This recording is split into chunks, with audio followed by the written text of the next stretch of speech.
S.W.Frost is now live streaming Path of Exile digital scammers counter so far Atlas tree actually simple.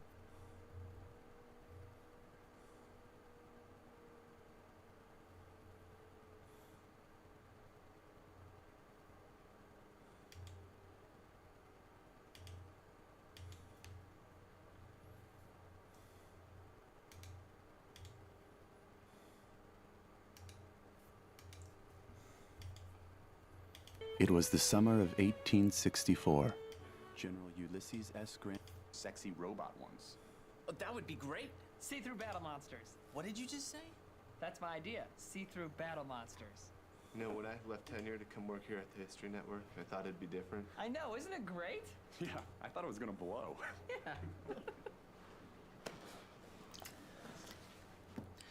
All right, as everybody knows, next week is Hitler Week, and this year's spin wasn't really that bad. Where are we with programming? Hitler vs. Sharks is almost done, and I can't wait to see who wins. European history, 1620. Please.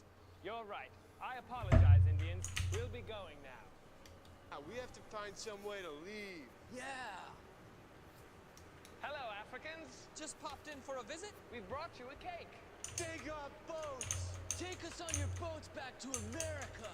Well, we'd love to take you Africans with us to America, but I'm afraid we don't have large enough boats to accommodate all of you.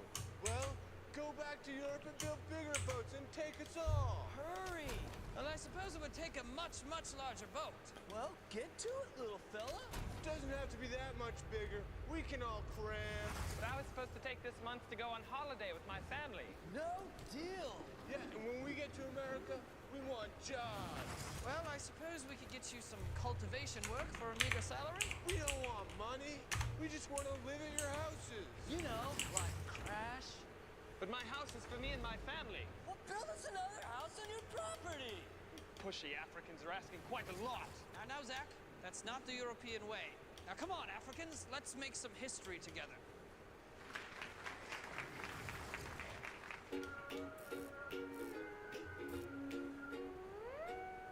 European history, 3024.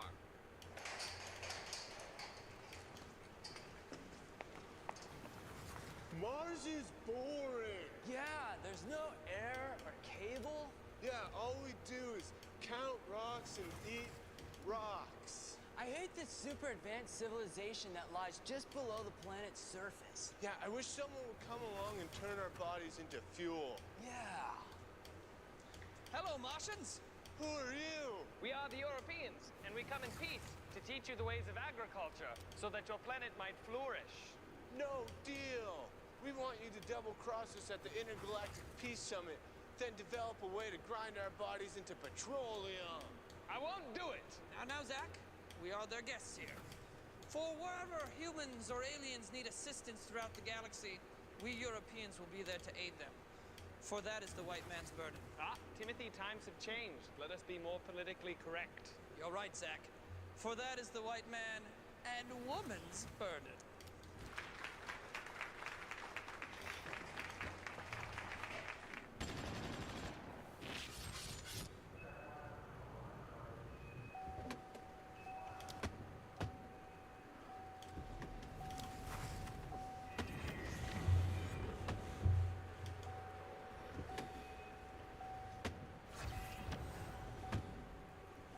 Well, it's not my door. It's not mine. Well, someone's door is open. Sorry, man. One more time, sorry guys. I am so sorry. Look, it's not your door. Does anybody ever seatbelt on? I do. I don't. Yes, you do. Unlock the window. No, I can't unlock the window. We're about to take off. Unlock my window. No, we're about to go into space. You can't roll your window.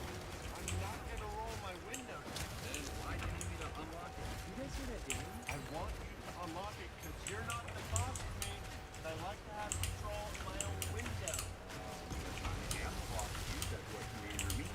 And no, I'm not unlocking my window. Well, turn the AC on. See? You were gonna roll your window down. Maybe they're dating because they're trying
time I do a pretty mean Han Solo impersonation.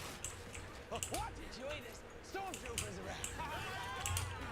President, we have a very important meeting about how to stop the president uprising. Oh, that. I'm talking about movies.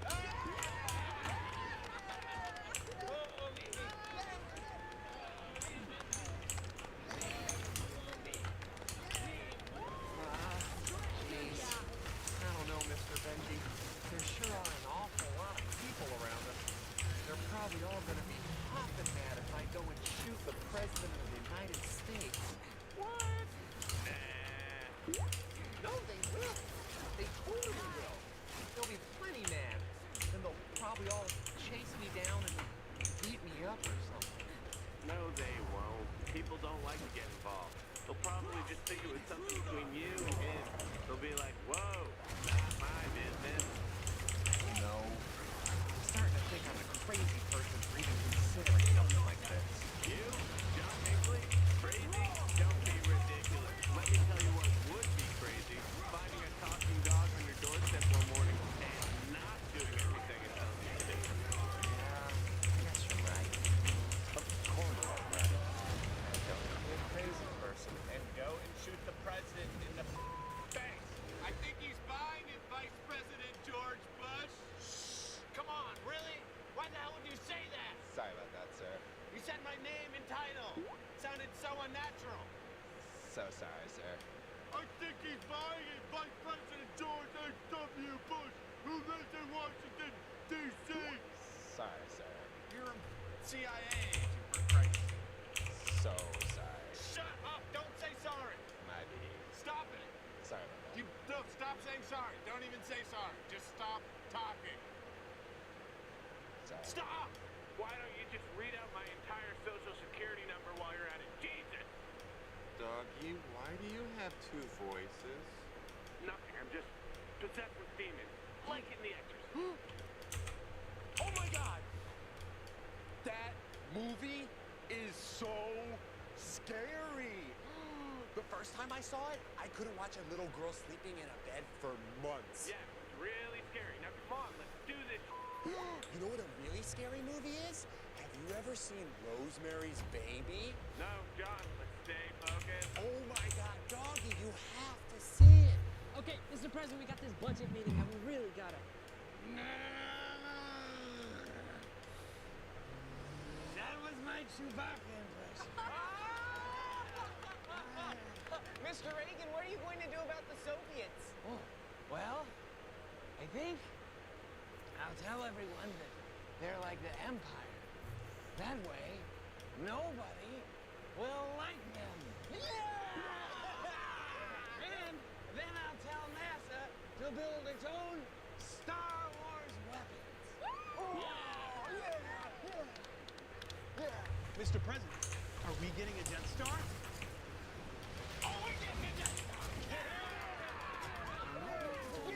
And then the shark comes up, and the lady's all like,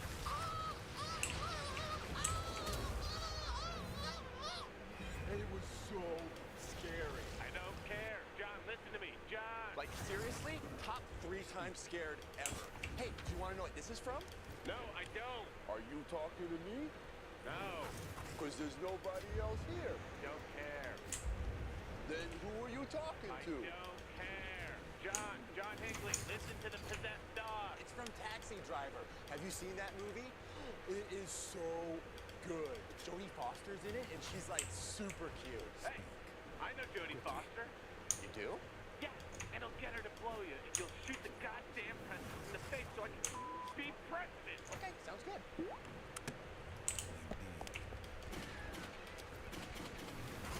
God, people. Lovely. Not wrong with a new approach. Dismissed. Our gold is worth more than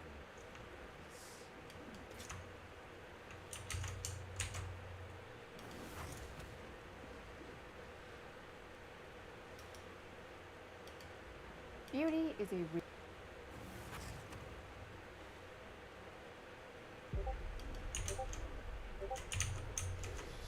Most games go through the exact same life cycle. They get hyped up and their player count just explodes as they release. But within a month, they lose about half of their active players. And then there's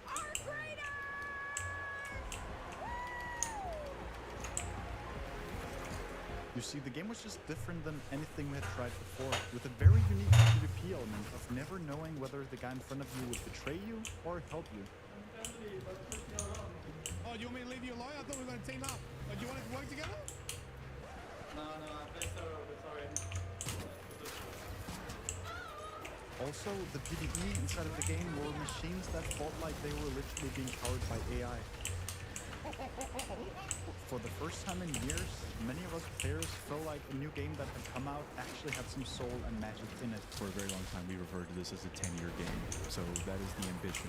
It kind of dictates the type and quantity of content that we want to put into it. Embark, the studio behind it, promised us 10 years of content. But then something happened. It's carburetors.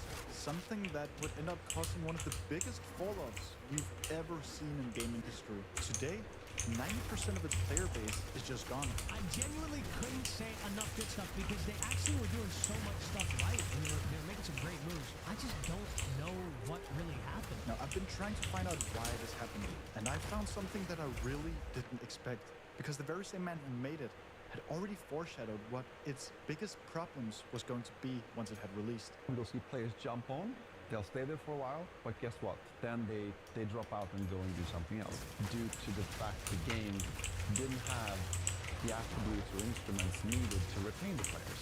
Why is it that he knew exactly what was going to kill it before it had even released, and yet just decided to do nothing?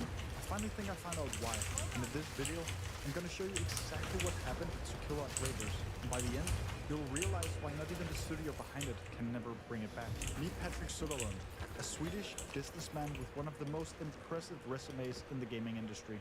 Early in his career, he had founded a small indie studio to build game engines, which later would come to power huge titles such as Battlefield.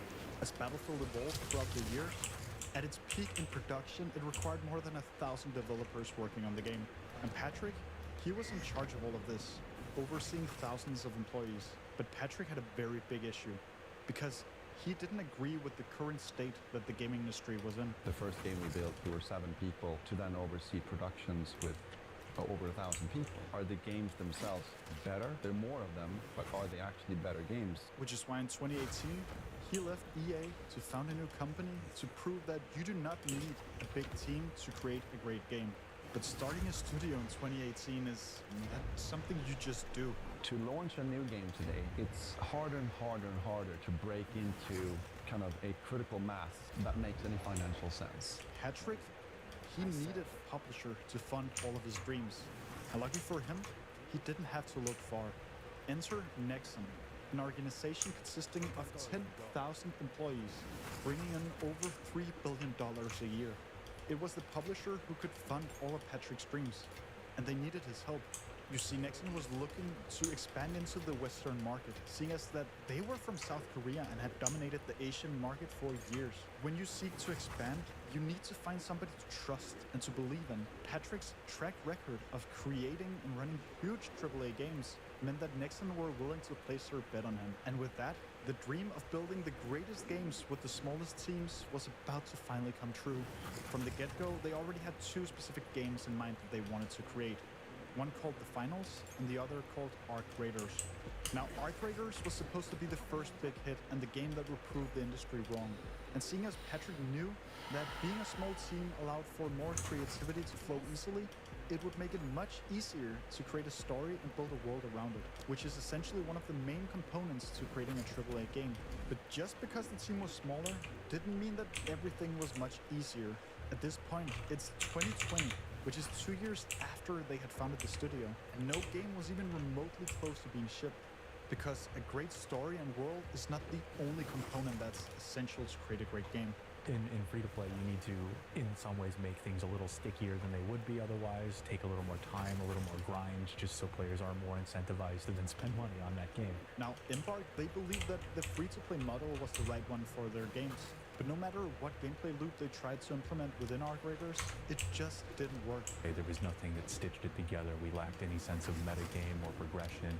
So you'd have these fun sessions for a few times, but there was nothing that actually pulled you back or kept you going forward. Embark was running out of time, and they knew that they couldn't force the golden nugget that would make the game good, which meant that the developers were starting to feel some real pressure. Kyle, can you put a timeline to deliver this game? We need around 2 years. And the answer was no way, 6 months. Now, this is when Embark did something that would define the future of their studio, because they put Arc Raiders on ice, and instead, they chose to focus all of their energy into the other game that they were making, the Finals.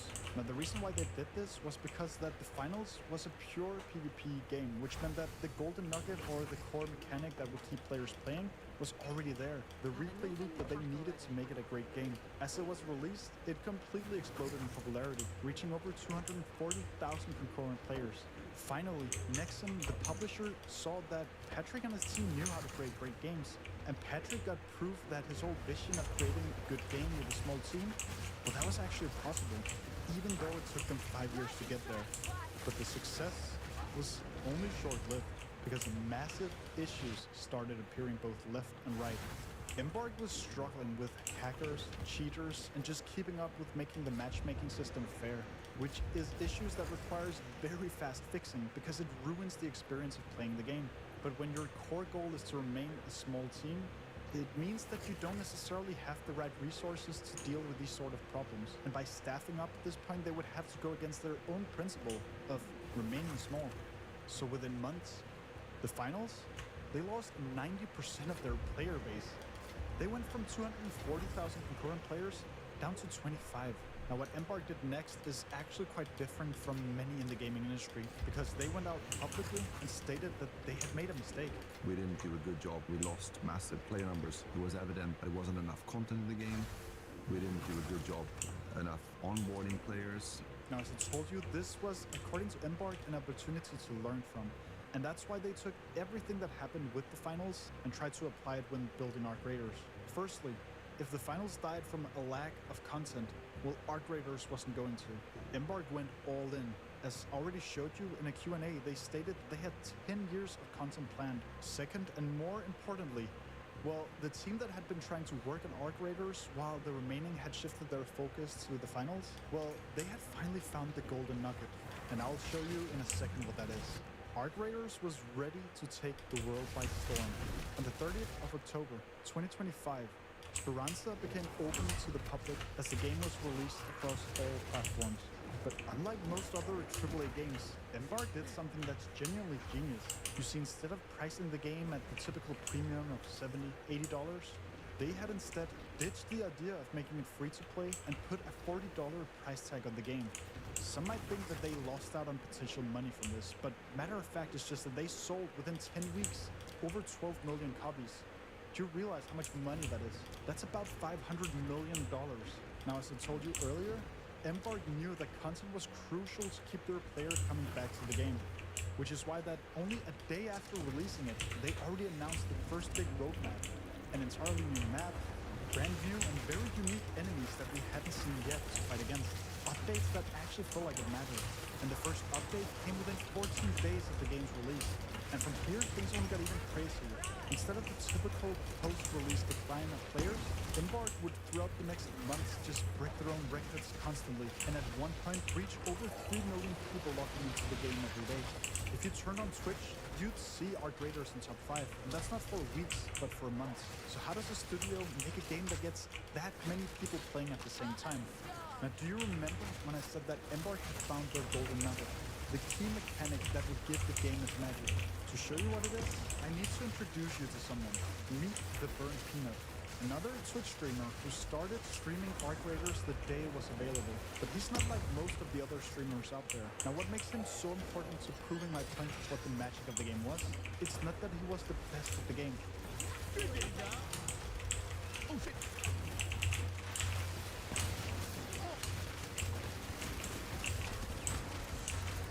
In fact, it was that he wasn't the best at the game. Imagine that you're off of work or school the Christmas holidays. you boot up the game, and it's the cold snap event that just came out, meaning that you get double points when doing your weekly trials. And one of those trials are telling you to go kill some Ark. Now with the event live right now, it's the perfect opportunity for you to log into the game and beat your previous record. So you pack a ton of explosives together with some meds and one of your best weapons to defeat the Ark, ready to do some PvE missions. There you are, running out in the open of the map Blue Gate with a loadout worth of 80,000, hoping that you won't run into another player. But suddenly, you hear somebody approaching you. It's the Burnt Peanut. You know, you're actually my first victim of the week. Well, maybe on the next round. That's not true. He's lying. Oh my god. Oh my god. Oh my god. He wasn't lying. Damn, I feel like this shit. Oh my god. I don't even know if this is worth it. I can't even get it out of my mind. Oh, we have to give this stuff back. What was that guy's name? Oh, hello, good sir. We're getting you your items back. Ready up. You want to run this raid or you want to leave? Let's do it. Let's do it. And this is where the magic of Ark Raiders happened. Because you see, initially, the story of the game and the game itself was meant to be purely PvE focused. But Embark had realized that by making it possible for everyone to kill each other, they had found one of the most incredible replayable loops ever. If you think about what happens when you play against other humans, you just realize that that finite distance gets closer to infinite, because now you have all the permutations of human behavior in the session. Some players might not like playing another person because you'll get tryhards that are very, very good. But if we do our job well, then you'll have something that feels balanced and fun, even if you're not the best at aiming or the best at shooting. And no, of course PvP is nothing new, but what you get in a typical PvP game is the predictability of knowing that everybody's out to shoot you. When you run into someone in Call of Duty, well, you shoot them, obviously. You don't ask questions first. The same goes for any Battle Royale. But in Ark Raiders, seeing as it's an extraction shooter where you don't have to kill everyone to win, the guy walking towards you might not be there to fight you at all. He might be farming blueprints or doing his trials or just looking to defeat one of the harder arcs to find specific materials. And this creates the unpredictability of never knowing what might happen next. It creates constant tension, and that makes up for a very unique experience, which forces you to have these weird, strange, and funny encounters with other people from around the world, which makes for genuine feelings of betrayal and connection between real people. But this is also why a steady stream of content is more important than ever to a specific game like Ark Raiders. Because if unpredictability is the core mechanic of the magic between its players, well then there needs to be different people logging into the game for different reasons. The second that there's no new corners to explore, or repeating the same arc for the 100th time, the guy doing PvE, farming blueprints, or just looking to farm materials, well, he stops loading in. And the only ones that are left are those who have one thing in mind, and that is to shoot everyone they see inside, the PvPers, which literally kills the magic of the game, because then it becomes predictable.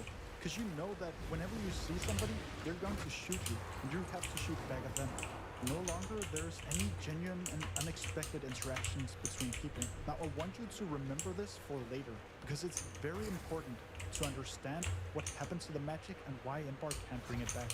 Now in a game like Ark Raiders, content can never just be new skins or weapons, because it has to give players real and different reasons to log into the game, which is also why it was a genius move by Embark to have a roadmap ready.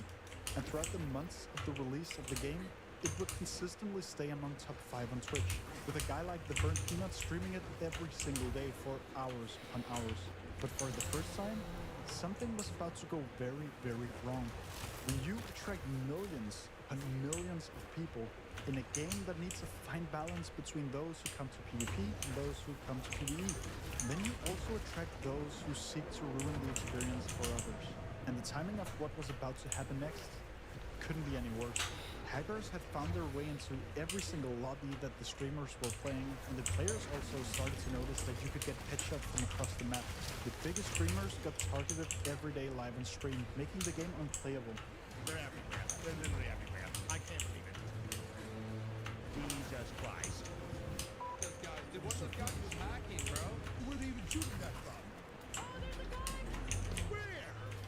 Oh! Oh my god, he's cheating. What a sweet treat. What a sweet delight.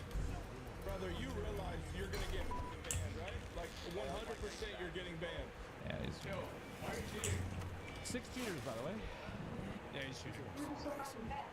And while all of this was going on, Embark had a huge problem on their hand because they had been grinding years on end to ship the game. And just as they had gotten through the first months of the release, the team had sent out a Christmas card to every player stating, "We are gone on Christmas break." There were no end date. And they chose to take a break while they were running one of the biggest multiplayer online service games, so there were no one to enforce any anti-cheat.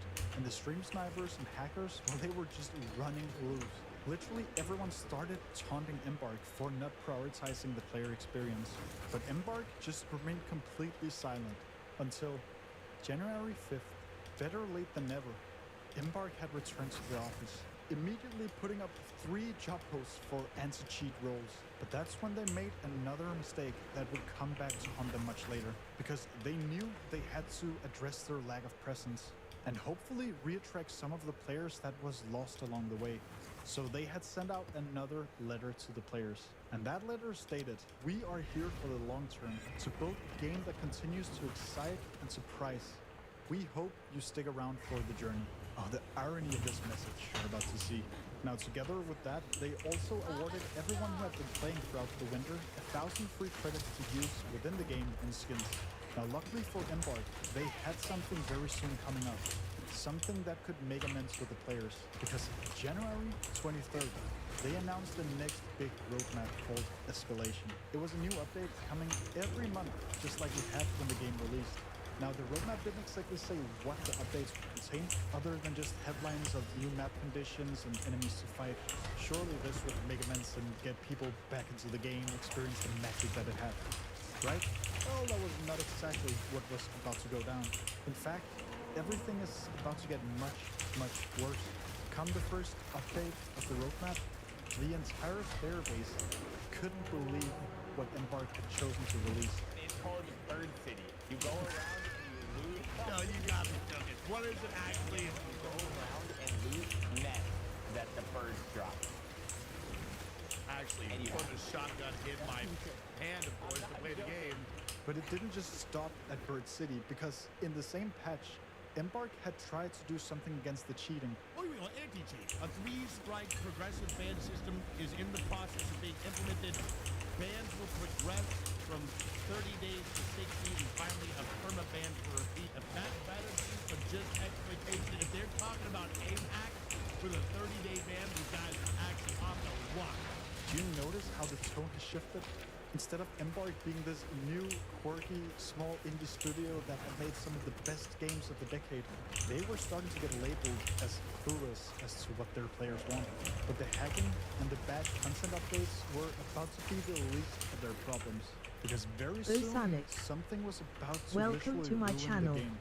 One random morning, Hello. the Burnt Peanut Good morning. started his stream as he ran into a stranger. A stranger who had been trying to track down the Burnt Peanut live on stream to warn everyone of what was about to happen to the game. Yes, hello! I would love a rubber duck, yes! Oh, thank you, good sir! Did you cheat to get these ducks? This is a lot of ducks. You're going to take those 2 ducks. Okay.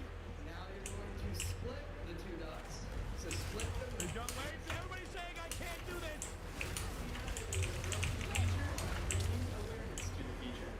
Definitely contact somebody because it's got to Oh, okay, I will tell someone, but I said do it myself. You see, players have found a way to endlessly duplicate the very same rubber ducks that were found inside the chimneys of the Bird City map condition. They weren't really worth much, but when they stacked up to 15 and you could just duplicate them endlessly, you could extract from the game with over 2 million of the game's currency.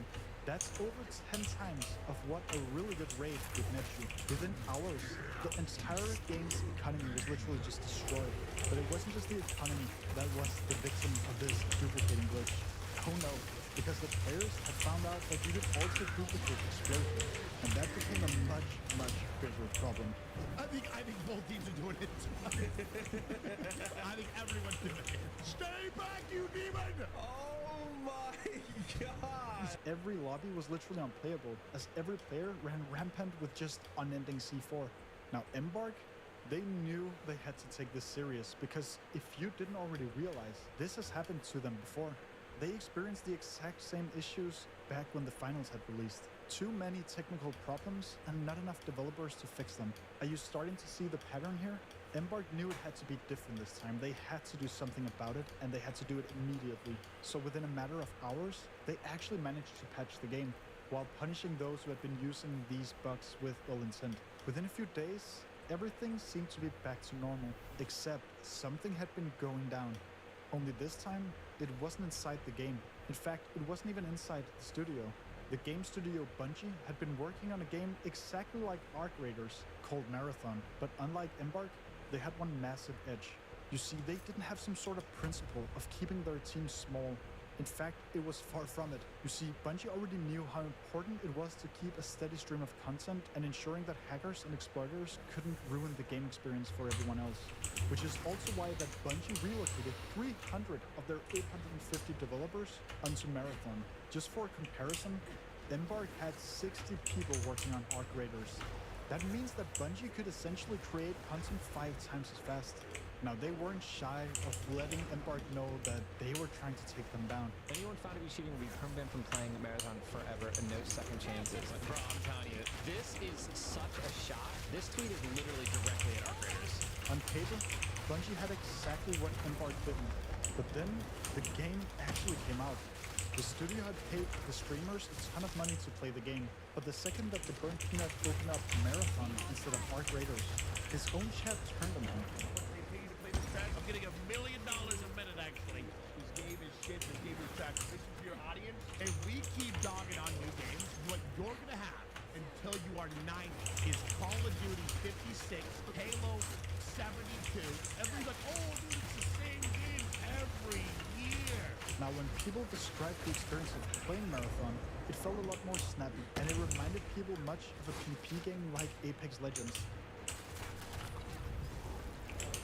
This game is You see, Peanut's audience and most of the players had already realized what 300 of the developers at Bungie hadn't. Marathon just didn't have the magic that Arc Raiders did. Nobody really had the genuine experience of running into people that were out doing PvE. Instead, most just shut each other on sight. And that's the whole thing, as we already discussed. No uncertainty. There's no, are you friendly? Instead, it's just another PvP game like the rest. The thing that Bungie was really good at was not creating a good game. Rather, it was running it. And it simply couldn't kill Arc Raiders. In fact, no other competitor really could. Because the only studio capable of actually killing Arc Raiders was Embark. You see, while all of this had been going down, Arc Raiders' player base was in fact bleeding. And that's not because Marathon drew people away. Oh no. In the midst of it all, Peanut actually highlighted live on stream what the problem actually was. I don't think they're coming out with content as fast as we need them to. And some streamers already had started to leave the game, which is why, as a response to this, Patrick did something that you would never expect. Something that would go literally against his own philosophy of creating the studio, Embark. In an interview with IGN, Patrick stated that they would finally be growing the studio, hiring more people, building more of Arc Raiders, and building even more of the finals. Maybe that could get Arc Raiders back on track. Now, of course, hiring takes time, and we were still in the middle of the roadmap escalation, which means that we, the player base, had to rely on the already planned content for the coming months. Remember the first one, the one that had Bird City in it? That cost Arc Raiders 20% of its player base. But that's when Embark really dropped the ball. They put in new map conditions and enemies to fight. Ne? Jesi? Snimam. Prazno. Taj je prazno. Znaš jedan. Samo ovaj nema čepa. Imaš neki čep? Imam. Odakle treba vidim da. Ima ona i na kući. Gdje? Tako jo. Ima ona i na.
paper, it was actually exciting, and players were trying to figure out and speculating as what these new enemies could be. Some got very creative and thought that we would get an arc that could disguise itself as another raider, gesturing emotes and asking if you were friendly just to lure you in to finally attack you once you got close. But what we got was nothing like that. The only major update they done to the game was adding those 2 other arcs, and I just could not imagine being like, guys, what about instead of a ball that shoots fire, things that explode that shoot fire, the whole room is going to say, what will they think of next? I love to pick their brain for a second. We felt cheated, and we also felt bored, as what we got was more like something they had come up with in panic. And with this, the game took another big hit and lost 30% of its player base. But we're not done yet, because the roadmap had just one more Hey. to go. Right? Yeah, the new map condition is they're saying. So we had Bird City, then we had Hurricane. What are we gonna have next? Like slightly cloudy? A small drizzle? A bit chilly outside? What's the big plan Inbox is cooking up these days? And with that, of course, the headlines also changed to Can Rivensides, the last update, save our graders? Now, Rivensides was actually a different update than the rest, because we could see in the roadmap it stated that we would get an entirely new map. New map, Riventide, not a worry on my mind. And a new map would be very different, because we hadn't done that the past 5 months. A lot of the speculation in the community were that this would be a coastal-themed map. One that was of huge scale, where we could go explore the coast and see some of the industry of the harbor there. But as it released, players found it shockingly small, empty and claustrophobic compared to the teasers. Despite the coastal theme, the actual shorelines and ocean water were largely product bound. And even worse, the map suffers from an incredibly low density of items that you could loot, which gave players very little to no reason to load into the map to go explore it. This final patch made the game take a huge hit on its active player count, as it lost 40% of its players. Even the burnt peanut finally had it. He left it and put the game on the shelf. But while everyone was sort of running away, there was still a tiny, small glimpse of hope. Because as I told you earlier, Patrick had actually gone against his own vision and started to hire new people. But what if I told you that this is actually not what happened? Because in the very same statement, Patrick actually showed us his very true colors. Let's go back to it real quick, because I want to show you something. Do you see this? In the very same interview, stating that they want to build more of our graders in the finals by staffing up, Patrick also admits to having 2 new games in development that they hope to finish. In reality, Patrick hadn't gone against his own vision of creating great games with small teams. You see, the money that they made from our graders, it wasn't going to be spent to deliver the 10 years of content that they had promised. You might be asking, well, Rick, how do you know that? And I'm glad you asked. Let me show you. In May 2026, Nexon, the publisher of Embark, you might remember, they went out publicly and stated that our graders would no longer get its monthly content. Instead, only every 6 months. Now, to no surprise, in June, as it was the first month without a proper update, the player base just dropped by another 43.5%. What happened to all the things that they promised they had to show us coming back from their Christmas break? What happened to 10 years of content? I wish I could tell you why that they would make up empty promises, but maybe I can help you imagine. Because do you remember when the founder said this? And you'll see players jump on, they'll stay there for a while, but guess what? Then they drop out and go and do something else. So on us as game developers, it's not the gamer's fault. You know, we need to do a better job making sure that they have a need and a desire to stick around playing the game. Patrick knew that with our graders, they did indeed have a banger of the game at hand. And he also knew what his main problem would be. They had just gone through it from the finals. Why would you think that just one well-planned roadmap would be enough? Why wouldn't he act on his own worries? Now, the answer is quite ironic. You see, Patrick founded Embark, as he stated multiple times, with the ambition to prove that it doesn't require a big team to create a great game. But there's just one very important thing that he's left out of that beautiful vision. Because creating a great game is only half of what makes it succeed. Keeping it alive and relevant is the other half. Embark is a studio made to build games, not run them. And every time a new project comes along, if they don't hire more staff, they are forced to take people away from the existing projects. They instead choose to spend the money that they made from selling 16 million copies of our graders on creating new projects that they can't even disclose yet. But unfortunately for Embark, the truth is just that by doing this 2 times in a row, you are starting to show a pattern, which means that they are also in a bit of trouble here. Because selling these new projects that are undisclosed in the future will also require them to rely on their reputation as a studio. Embark can't pull their new and fast card anymore, because the repeat pattern of creating empty and broken promises is creating distrust within their own players. And speaking of empty and broken promises, what do you think Patrick's role is today? Well, it's not only running Embark Studios. In February, just as Arc Raiders had literally peaked, he had got a new job offer, one that he simply couldn't refuse.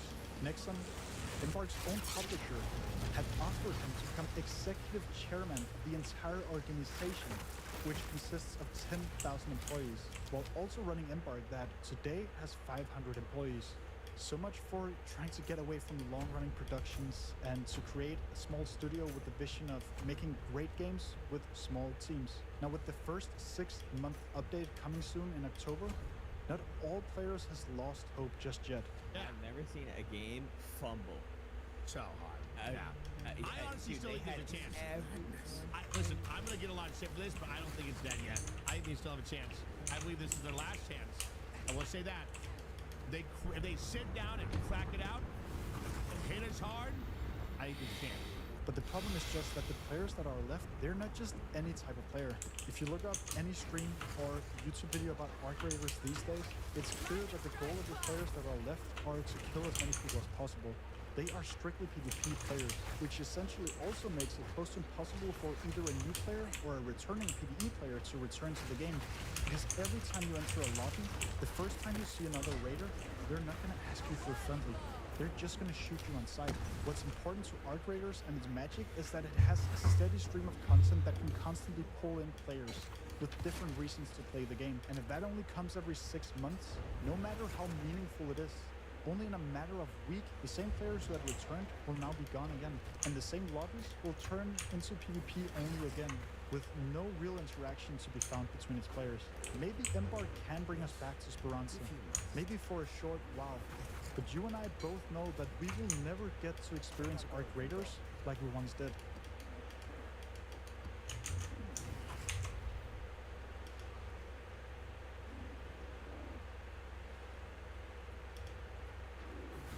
Every extraction begins with a choice.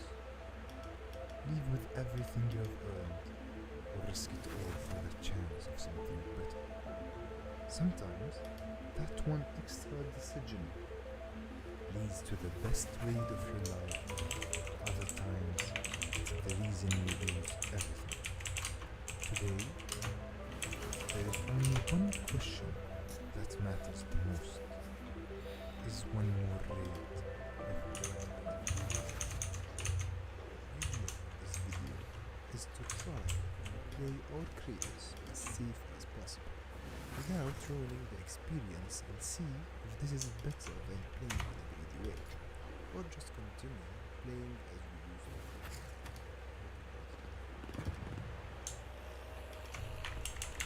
So there is someone here. Actually, I don't have loot, so I'm gonna kill him.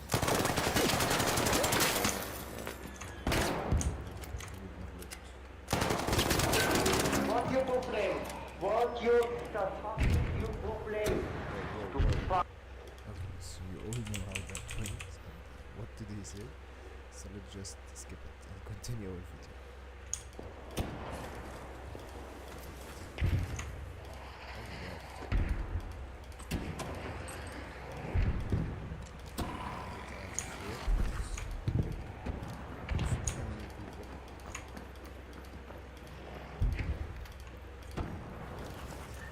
So my first decision for now, that's good. It wasn't great because I started with a feeler, so if I died right there, it won't be any loss for me.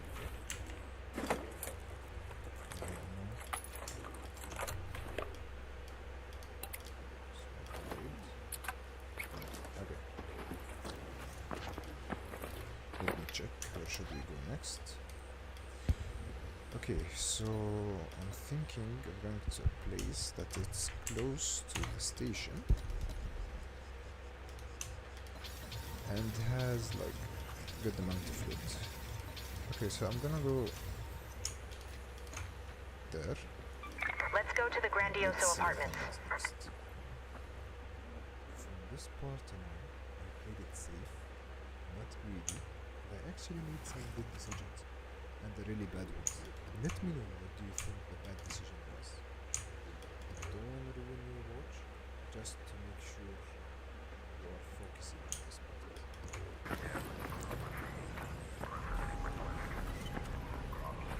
Let's see. I heard the station, so someone is leaving for now. So many gunshots, so if I went there right now, it's actually a bad time because so many people right there surrounded. I'm gonna loot this place. Don't think anyone is in here. I hope not, actually.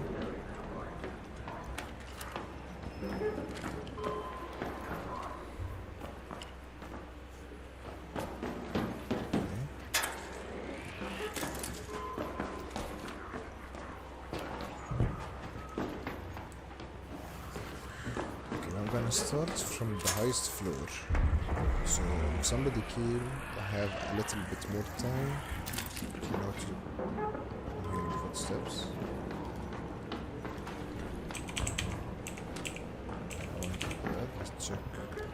There's someone there. I won't shoot him. I don't want to put myself in gunfights because no need. Okay.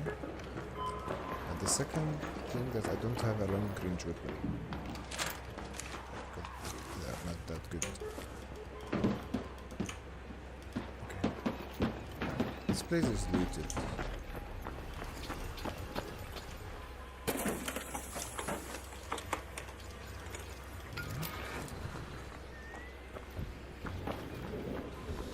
Don't want to be too greedy this time. Okay. Let me see. Should I loot more or just extract? I heard someone. I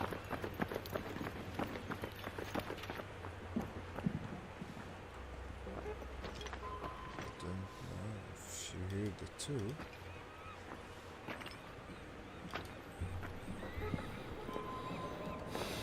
Okay. Okay. I think I'm going to extract myself.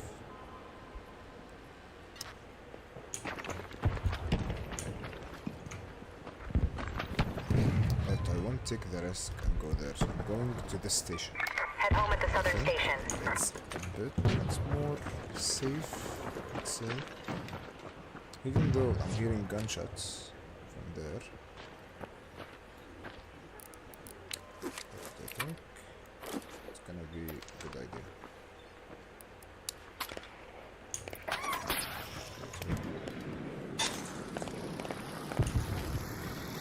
Too many gunshots actually from there. So I'm gonna take a safe path. Ouch. Over here.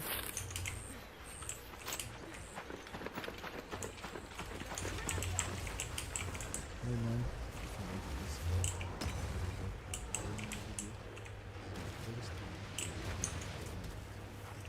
So I really appreciate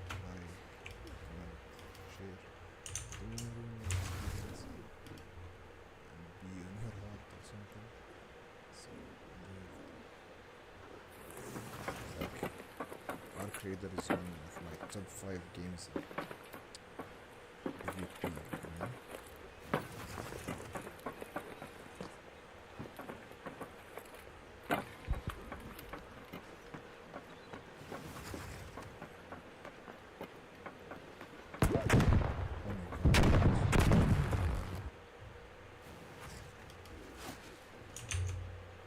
Do you know the feeling when you know something is coming, so you cannot stop obsessing over it? Yeah, well that's us and Patch 055. Because my brother and I are pretty satisfied with the current state of Path of Exile 2. We're still playing it almost every day. Me with silly challenges and Tim's Hardcore League, him on his new and improved Fire Gemling and upcoming Ruthless Run. But because we know Grinding Games is releasing 055 at some point soon, it won't leave our mind cages. So we decided to talk about it. A couple very meta topics surrounding Path of Exile 2, like why players quit quickly and why his content and videos will be better than mine in the latest episode of the Brothers in Exile Path of Exile 2 podcast. Please enjoy, and if you do, hit the like button. It helps. Hi Exiles, welcome to another episode of Brothers in Exile with me, Talkative Try, and my little brother, Cast on Comet. We're here today to discuss some meta Path of Exile 2 topics, as well as what is confirmed and what might be coming in patch 0.55. Don't worry, we have both watched the Misu Shiro video, so we know exactly what is coming in this mid-league patch for PoE 2.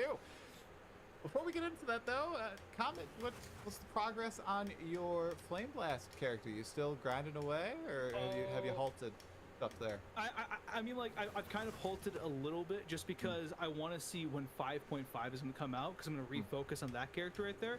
But I mean, like, right now I've reoriented the entire Flame Blast character from like Ice Nova Flame Blast to a pure fire build with Fireball as its main clear skill.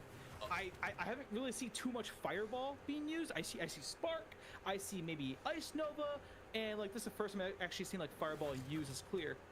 I've seen a witch build that did it really well. I try to mimic it as much as I could, and honestly, like, Fireball is very satisfying. I love Fireball. It's a fireworks show. I know that you hate Fireball because it's a fireworks show, but I mean, that just, you can play your little easy to see screen characters, you're fine there, and I can play my, yes, the screen will turn purple. Yeah, because your chaos damage, it is ugly. Chaos damage, he showed it to me. It's absolutely, not ugly, it's awesome. It's disgusting. It's awesome. It's terrible. By the way, check out Connor Converse. On YouTube, it's One Man No, on YouTube, it's Connor Converse. He did a Fireball build, actually. You might want to check it out to see how he scaled it. He did it really well. I don't know if it was 0.4 or 0.5, but he did some shenanigans there. He also had a failed Incinerate build, and he pivoted into Fireball. So it's almost even the same path. It wasn't Gemling. Hey, I did not fail Incinerate. I never gave it a shot on Gemling. Right, that's true. That's true. You can still try it on Gemling. I know. That's right. That's cool. So your build, so it's evolved yet again. And so the Fireball is, you're using that for clear instead of Ice Nova, and it's just much better. Oh yeah. So here's the mechanic behind it. Yes, you turn the entire room behind you turns purple too. That's exactly what happens. But here's the entire mechanic behind it, right? So we have Cast on Ailment, and we also have Fireball. Fireball is cast. Cast on Ailment triggers me, put someone ignited. When Cast on Ailment triggers, you put a floating bomb on that person, and you snap the ignite back off. When you snap ignite, it removes the ignite, so you can reapply the ignite with your next Fireball, but you also get fire infusions, so you have like 50 fire infusions by the time you clear a room. You get tons of fire infusions. It is like it's really cool automation, honestly. The only issue is that Flame Blast uses Ignite to do damage, so I have to turn Cast on Ailment off when I switch into Flame Blast. So it's required I have two different weapons at the same time. Oh, that's so interesting. Okay. You're using some weapon swap technology too? I have to. So like, for example, Runecaller, which is the wand of the season, it's 1,000 divs, right? A lot of people are using it. I find myself almost unable to use that wand because I would need Cast on Ailment on. You're saying using Flame Blast turns it turns Cast on Ailment off, or it uses Ignite to get it going? I have to turn Cast on Ailment off when I go to Flame Blast.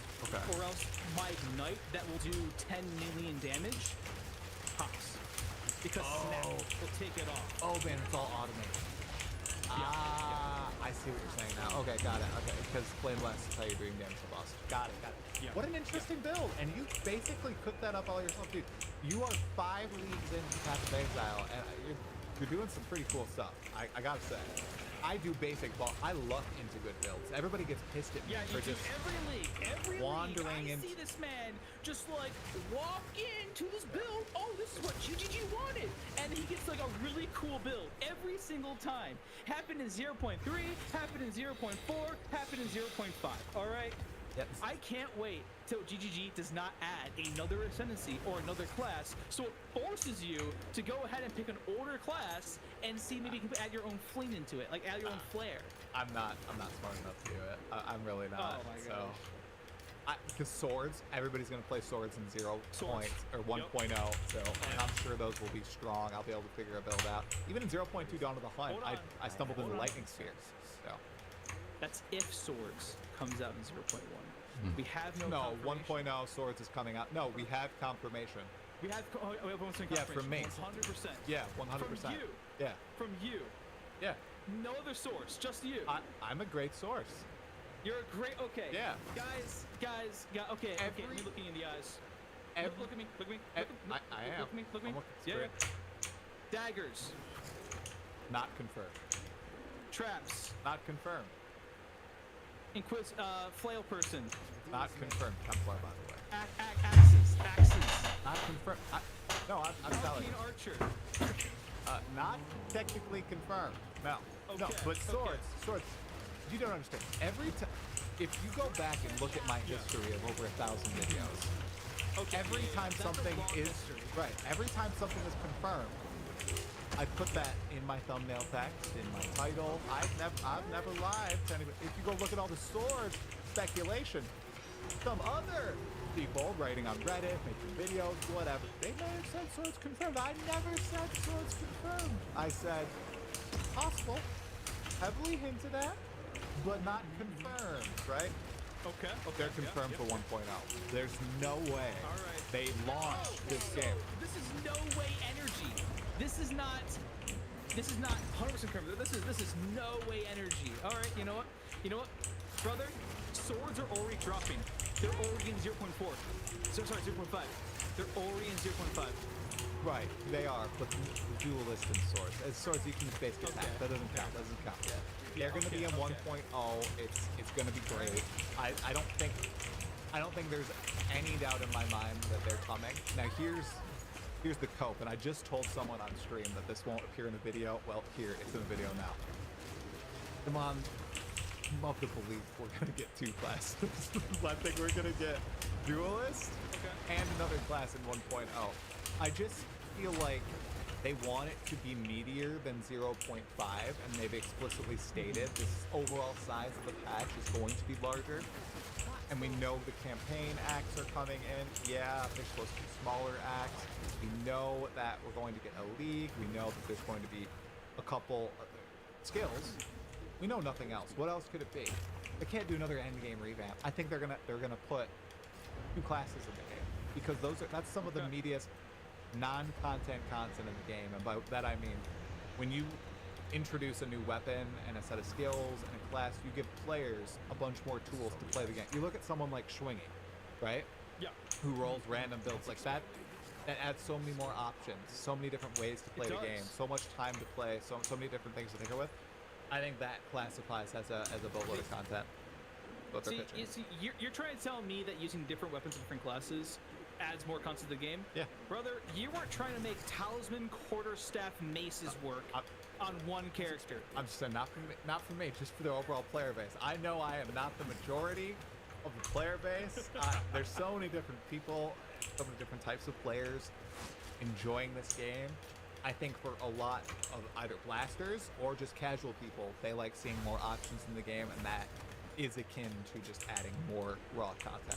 So I think it's going to be 2 classes in 1.0. It's also exponential, right? Because not only do you get like if we get duelists, right? Duelists and swords, now you get duelists with the ability to use crossbows, quarterstaffs, maces, right? Yep. And get 2 more ascendancies, and now those can integrate very well, right? I mean, like, I'm excited. So, you trust me, bro, duelist is confirmed. Okay, I'll take it at your word. What's your prediction for the second class? I think, man, I think Shadow. I think it might be Shadow and Daggers. Honestly, they're very similar to. Okay, here's a big thing. That side of the tree is pretty well balanced, as in a lot of people utilize it. I don't think there's a lot of new stuff they have to add there. It would just be the raw weapon. and it's specific clusters and everything. It's skills. I think the Shadow makes the most sense. And then Holy Man. I think Holy Man Templar is going to be the last class. And I think after Duelist and the Shadow, it will be Marauder, maybe midway through next year, and then it ends with the Templar, which everybody's craving. They love the Paladin archetype. And I think they're going to save that for last. I also feel like flails might be really tricky to get right as a weapon type. I'm not a game designer, but just trying to think about what they're likely trying to do. I don't know. It's hard to wrap my mind around it. Like I almost imagine like wrapping around enemies, almost grabbing and throwing enemies. I don't know. Also channeling, right? Channeling. AOE. It's like, to me, when I play a flail character, I want to feel like the Witch King, right? Where I'm just like swinging this massive weapon and knocking back creatures. Maybe knockback would be more of a feature there, hopefully, right? That's all speculation. Going back to the original question, though, I 100% agree. I think Shadow will be the next class. Sorry for the person who said Axes in chat. That's okay. Shadow is going to be the next class because I have not seen a flail drop. I have not seen an axe drop so far. I've seen swords drop, and I think we also saw a dagger drop somewhere. It's true, yeah. Someone watched my latest video. Yeah, so in the PoE 2 performance update video from GGG, plastered on the screen, you guys. A whole bunch of loot, okay? And it's basically all unreleased weapons, swords, and 2 daggers. Yeah. They know what they're doing. There's no way that Jonathan watched that, Mark watched that, Kelly watched that, multiple people in marketing watched that, someone edited it, I'm sure a few devs watched it. It is right on your screen, and they do this sort of tease thing. So Swords and Daggers. I think Swords and Daggers dropping 1.0. We're going to get a preview of Swords, I reckon, at Gamescom in 2 weeks, so we'll be able to tell, right? If Swords are coming, I think 100% confirmed in 2 weeks. And then Shadow, I think, will be the surprise Shadow drop at Exile. Oh, I see what you did there. Oh, yeah, look that was actually terrible. Smart. I'm kind of disappointed in myself there. Anyway, a lot of talk about 1.0. You mentioned at the outset that you're kind of winding down on your Flame Blast character, Fireball Flame Blast character, and you're waiting for 055. One of the interesting topics that I wanted to kind of yap about here today is why people quit Path of Exile 2 so fast. Right now, the Path of Exile 1 League is ongoing, right? And you and I have talked about it in private a couple times just while playing, because we commonly play on Discord and just chat. You've asked me, why do people quit the game so fast? What is going on? Why am I still playing the league? I'm not even close to done. I have all the stuff that I can do. Why are people quitting? And I think you've taken, I think you might have given your input on why that happened. And I'd love to hear it from you first before I dig into what I think the reasons might be. Do you have any thoughts on why people quit the game very fast, even if they enjoy it a lot?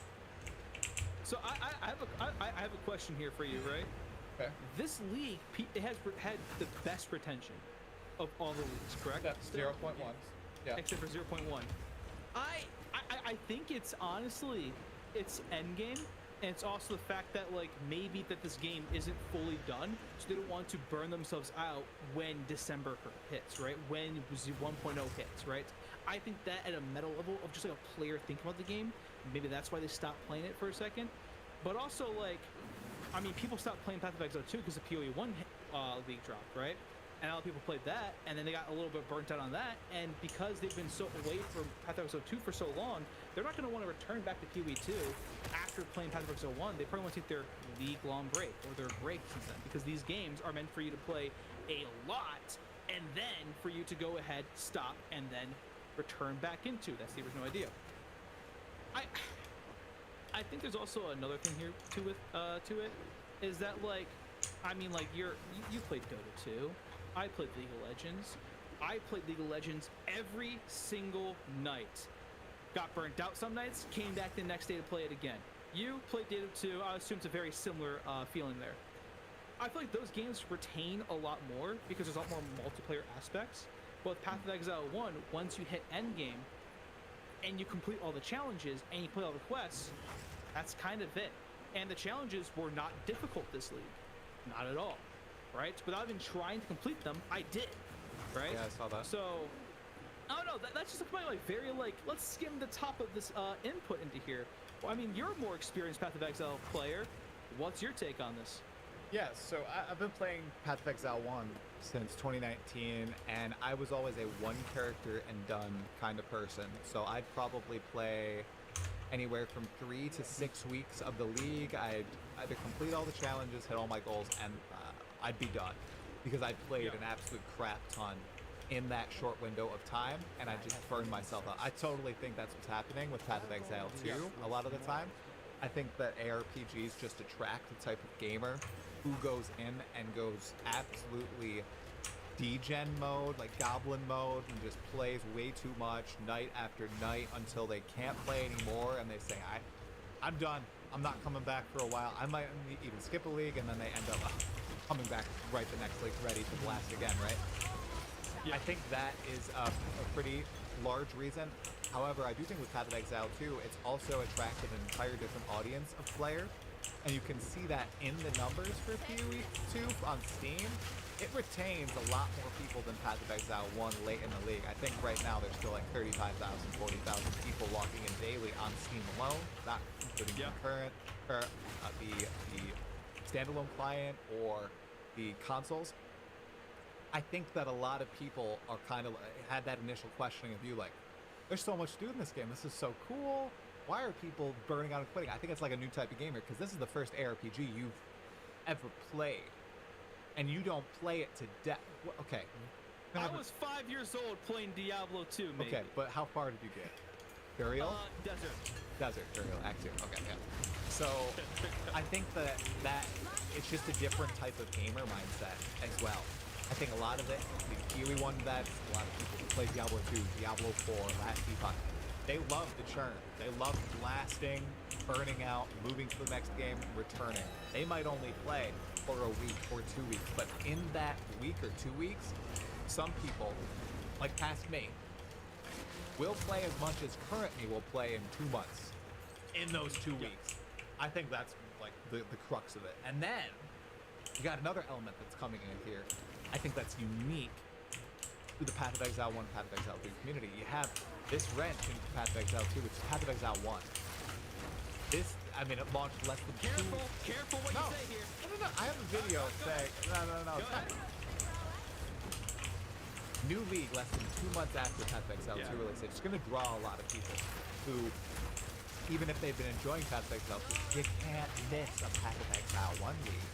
You can't do that. They go to Path of Exile 1, and they stop playing Path of Exile 2. It has been uncanny. You're probably not on the Path of Exile 1 Reddit, right?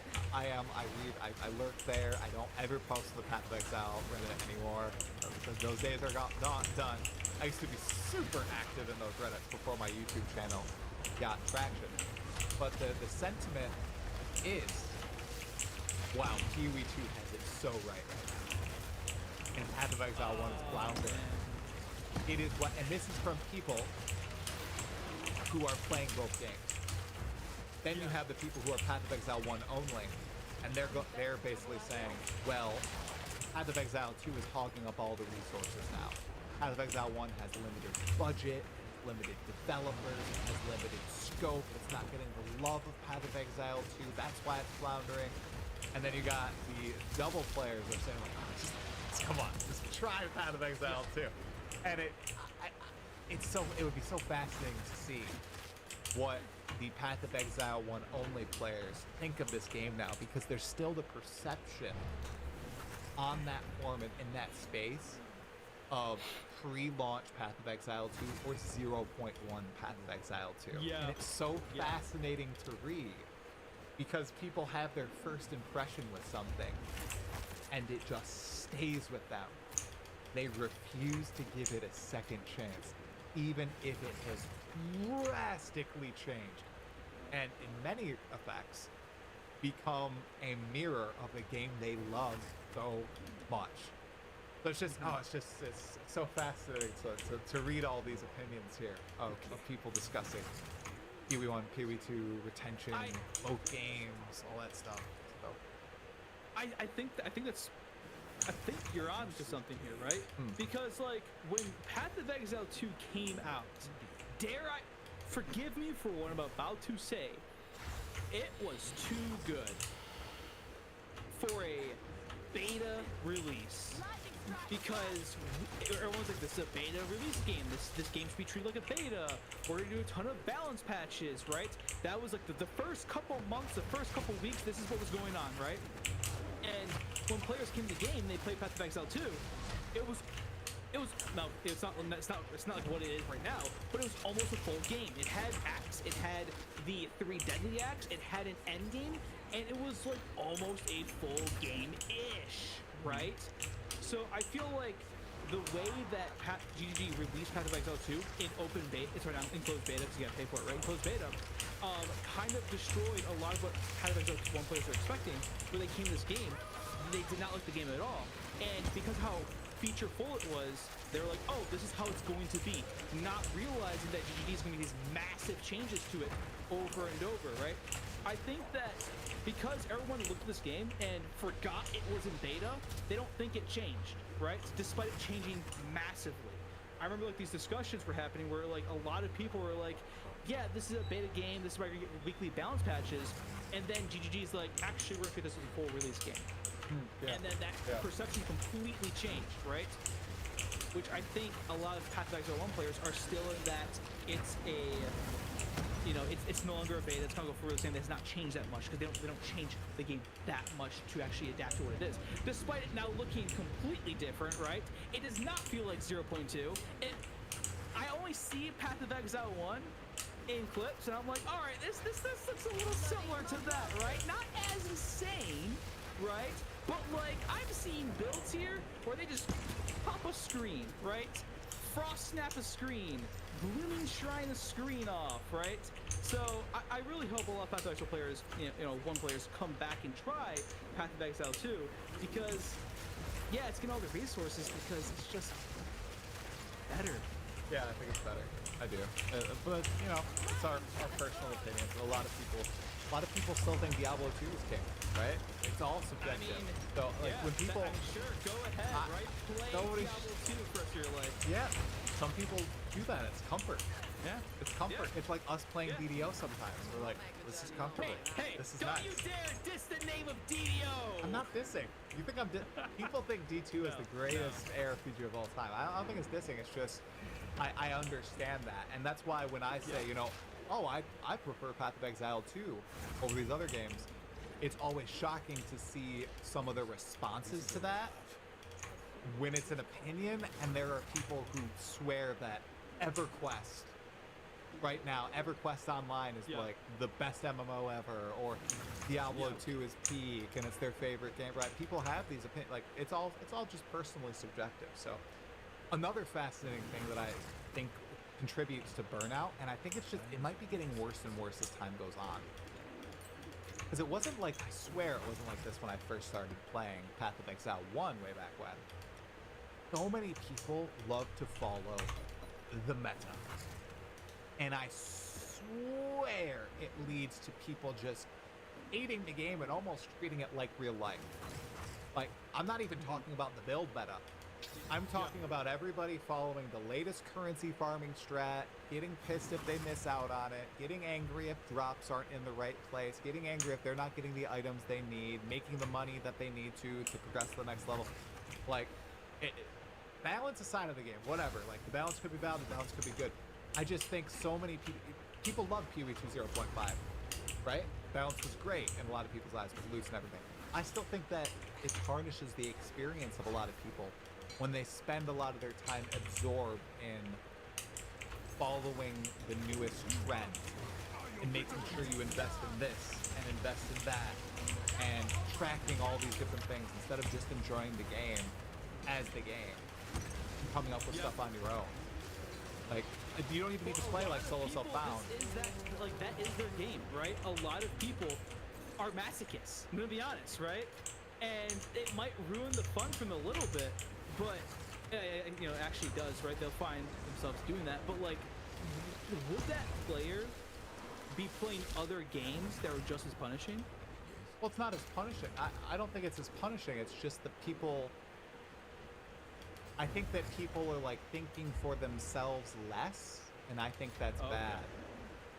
Like you're not thinking for yourself. You know, you'll come up with your own build, you'll try your own farming strategies, you'll fall flat on your face. That's fine. That's cool. I think that's better.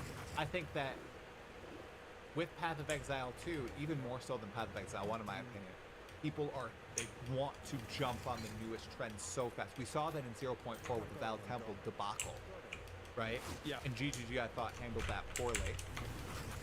But man, like it caused such a community outrage, and so many people see that as just a horrendous experience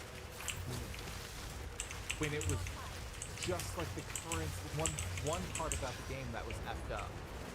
I don't know. I just feel like following these trends, because I played in this league and I didn't participate in trades for the first time, and it definitely elongated my experience and everything felt more rewarding. Like when I downed all the bosses, it felt great. I feel like people don't want to give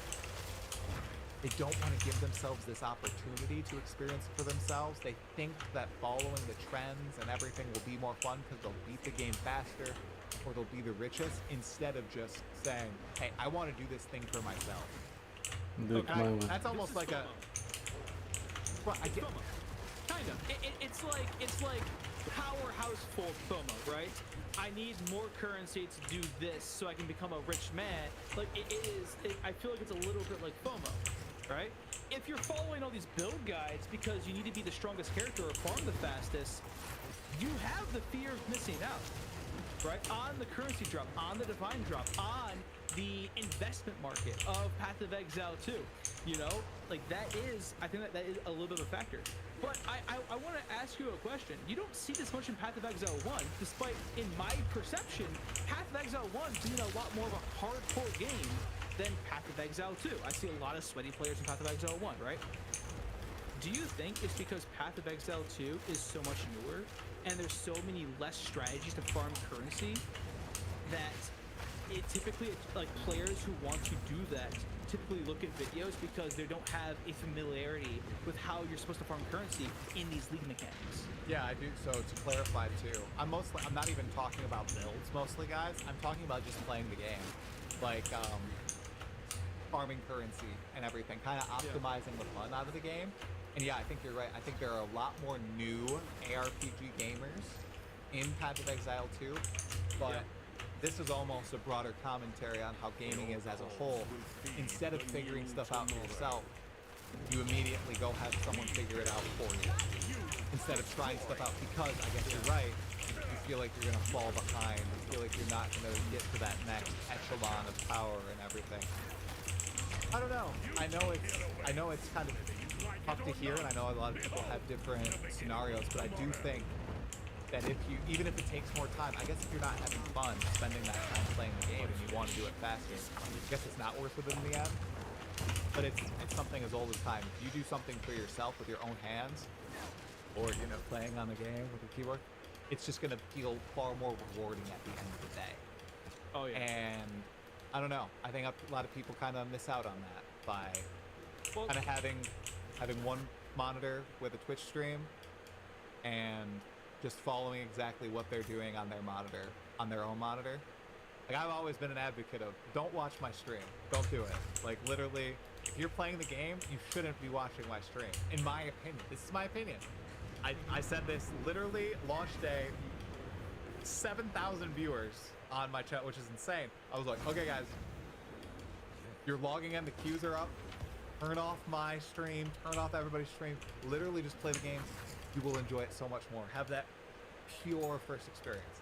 But people don't want to do that nowadays. So I'm yelling at the cloud. I don't follow this advice. I do not follow this advice. I know, because I need to see this man perish. To Monkey, to the Miller. I need to see all his death count during the league launch. I need to see this man struggle. The Miller. Because it makes my struggle feel so much better. If I'm having issues on a boss, I'm like, all right, how's Try doing? Oh, Try's dying this boss? Woo! Yeah. By the way, that had the exact reverse effect on 0.3 when he was just clearing Act 4 and I was struggling my butt off the entire time. That did not go well for me, okay? Beautiful. Terrible. Terrible. Let me see if I can like formulate a little bit of what you said here. Right. Nah, I lost it. Cool. I have an amazing analogy, but I think it's inappropriate. Go ahead. So I'm What's your trying to analogy? think of a different analogy that is better. No, I can't come up with a different analogy. I don't know. Listen, okay. I got something to say on this topic. All right. I was that player with FOMO. I tried snaking my temple. Oh. I did snake. I locked.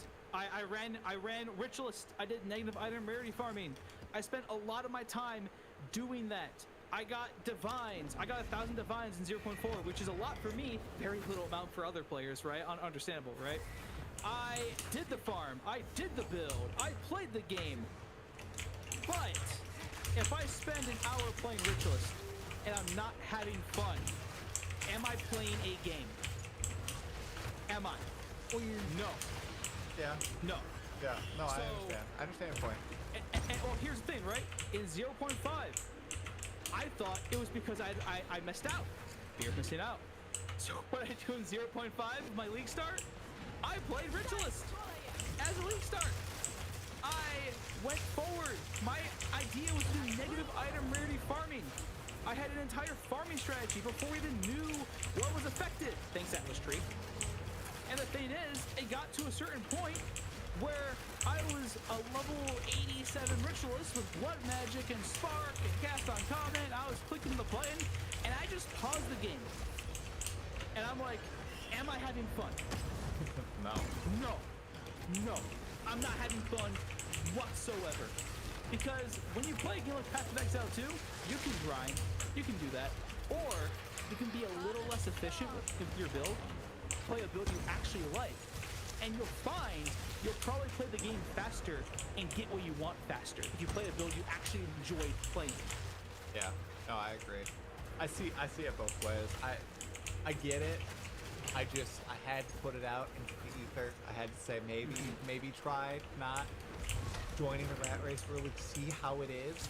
Because a lot of people did try like solo self-found this league after I posted that video, and they ended up having a blast. Some people it's not for them. Some people they like to chill, have a streamer up on a monitor, play the game, not kind of just turn their minds off and just relax. Because you do, I think, in a lot of scenarios, if you are putting all the effort into your character and your strategy, you kind of need to pay attention all the time. Like it is not. I feel like Kiwi 2 isn't a brain off game at all until you get to like I don't know moderate power in the end game, and then it does become brain off, especially during bosses, which makes me very sad. Oh my gosh, bosses are so pathetic. Let's keep going. Yeah. Okay. So another thing, wow, that's sorry I've been talking so long. Goodness gracious. Another thing that I thought would be kind of curious, since yes, it's the meme. Your channel has 0 videos on it. Okay, you were supposed to start making videos months ago. You didn't. Okay, so we're all anxiously awaiting that first video, that first set of videos. You said something to me the other day that made me think, oh, okay, I'd love to get your thoughts on this and kind of talk about this. You said, I want my content to not be like your content. I want my content to be playing the game and doing stuff in the game.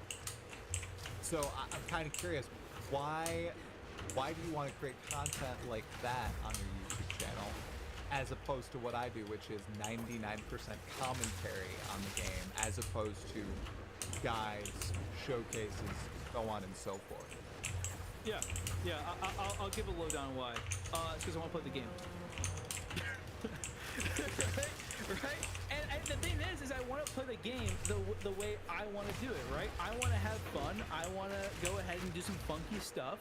And the thing is, I find that stuff fun. I see a lot of commentary out there on YouTube about Path of Exile, and you know, no criticism, nothing bad against you, right?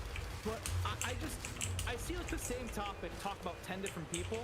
So like a 2-minute topic, there's like 10 hours of content about that one topic, and the amount of value that you get across all those videos compared to just maybe just watching one and being done, it just isn't there. It really just isn't there for me, right?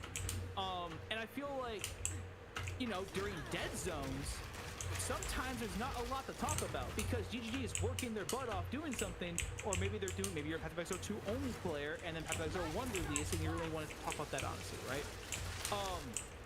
I just want to do funky stuff. I want to have, like when guys, spoiler alert, I do have an edited video. It is edited, and it does exist. Don't worry, it does exist. I had to learn KDen Live because I use Linux, and my brother here is like, oh, you could use this video editor. I go and search. Nope, there's not a Linux build. Sorry, brother. And also, Pro10 can't run it. Sorry, brother. I just want people to come in and have fun. I don't want them to click on a video and be like, wow, this was a waste of my time. That's excellent. Right? That's totally right. I will say that doesn't happen on my videos very often. Because people know what they're getting on my videos. I'm very upfront. Very upfront. I am a commentary channel. I am not like I said, you've been playing for 5 leagues. Created a more complex build than anything I've ever built across my 7 years of playing Path of Exile. I'm not like that. I just like talking about the game. It's fun. It's like I base my content on what I watch, and I don't watch build videos. Okay. I don't of other games. I don't watch like any Path of Exile 2 content really, but on other games like Guild Wars 2, Wooden Potatoes, he is just a yapper extreme. Every single time he releases a video, I don't care what it is. I will listen, I will watch. I know there's going to be 20 other Guild Wars 2 or Guild Wars 3 videos about it. I'm going to go to him. I'm going to listen to his take on the news, listen to him synthesize it. That's kind of the vibe that I also want to go for. But that is a vibe. That is, the thing about that is, it's very personality driven. So I think anybody can do it, right? It's just how you do it. Whereas I think the videos you want to make, not anybody can do it. Only like specific, smart people who can cobble together these builds together can do it. Don't call me smart, all right? I try to make Facebreaker work with martial artists, and you know what? Okay, keep going. I was just gonna say, like, it's also the case with like another shout out to Schwingy. Like, what he does is insane. Few people can do that, right?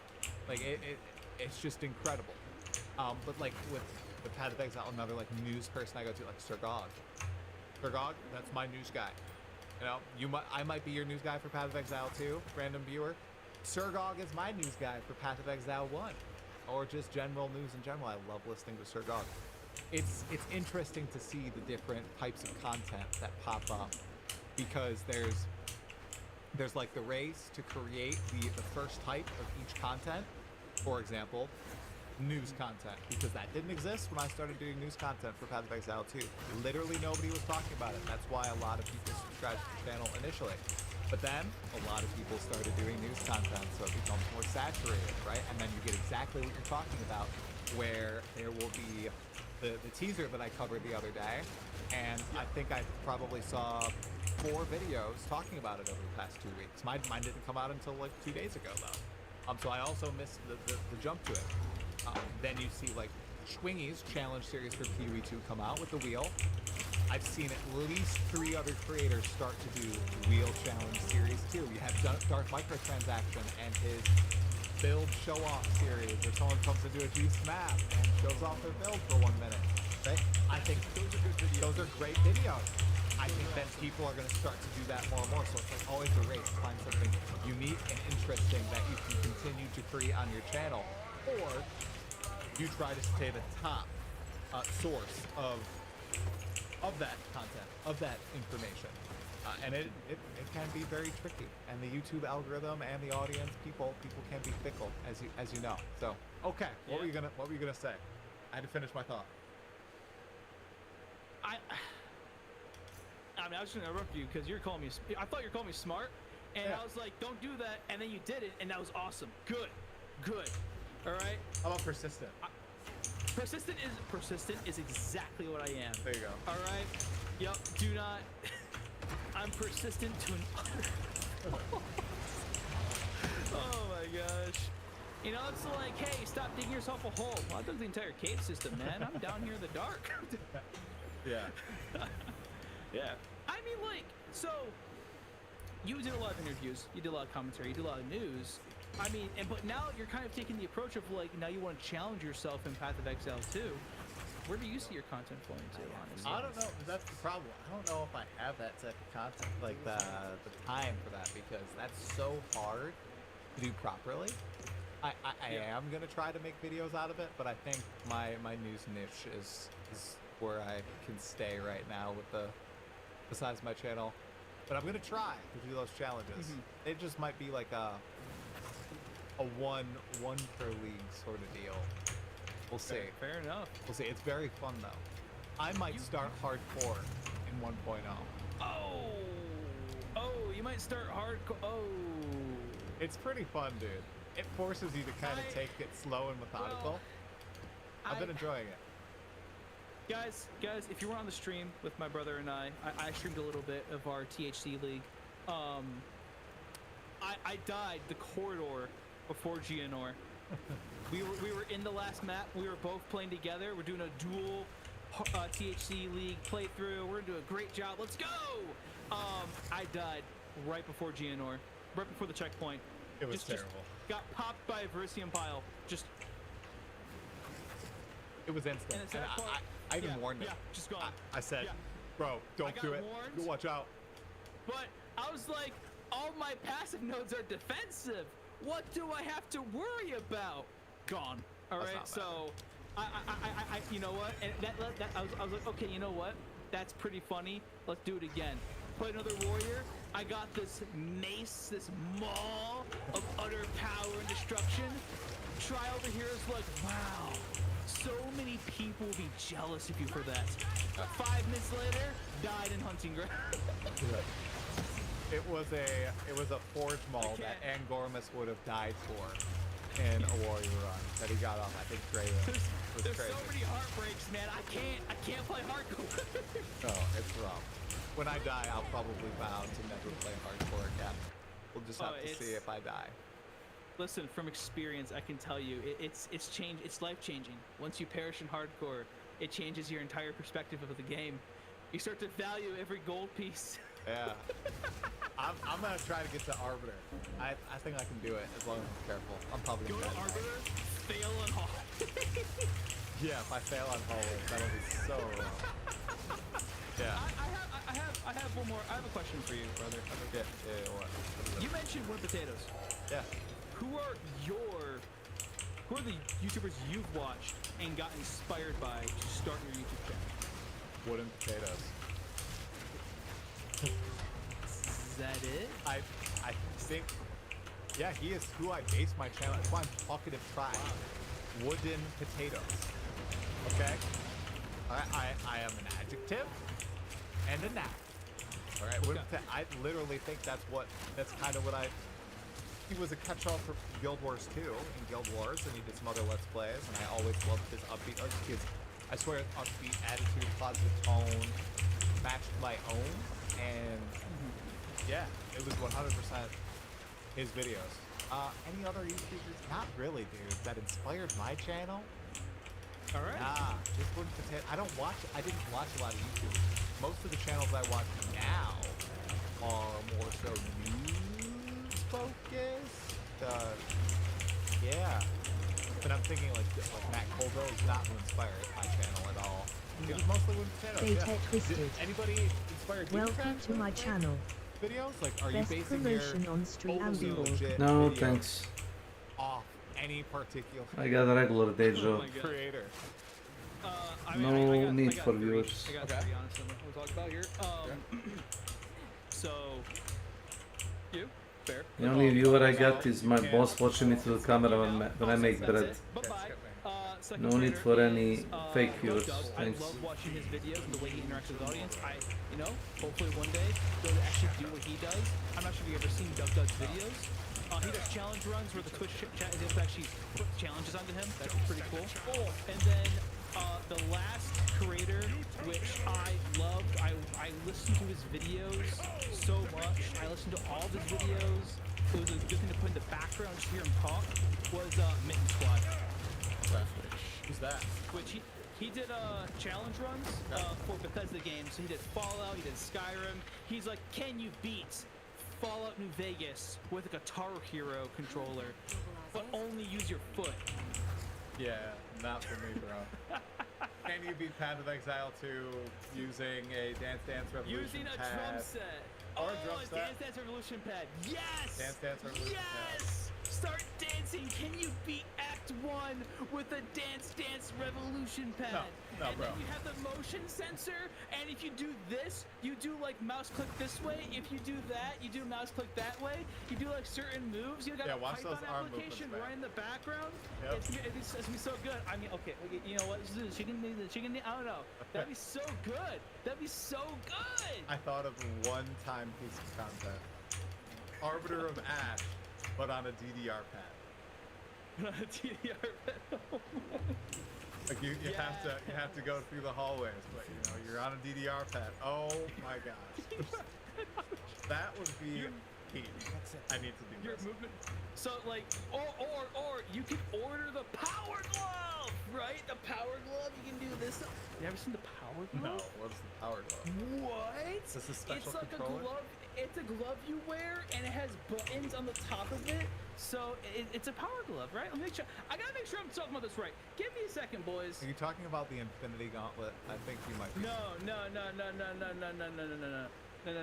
Yeah, Power Glove. Here. Yeah. I'm gonna send you. Okay. I'm sending you a Okay. image of the Power Glove. I guess I'll put Here the you go. Power Glove up on screen right now. In Power editing, Glove. I will just look up the Power Glove. We're losing people right now. Power Glove. Ah, it's a controller. I see. Yes. But it's a glove. It's a The- glove. For the NES. Great. Yes. But Not- you can definitely, more than likely, wire it up to a Raspberry Pi or Arduino, translate it to UBS inputs, and then get it to your main computer, and 100% use that thing. Okay. These are all great ideas. So I expect you to do some of these. You have to do some of these now. Guys, In the this is next 5 $150. years. This is your 5-year plan. Okay? 5 years. Remember, Ludwig gave people advice. What's your 1-year plan and your 5-year plan? Your 5-year Oh, plan. fair enough. Path of Exile 2 using the Power Glove. Boom.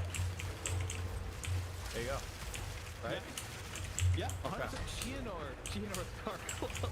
GNO with the Power Glove. And maybe patch 055. Look at that segue. I want your totally valid predictions. Maybe we'll probably do another podcast when it's announced, but yeah. Until then, what are your 055 predictions? I know that there's some talk about what's confirmed, what's not confirmed. What are your thoughts? 100%. I think 0.55 will contain 2 more Ascensi classes.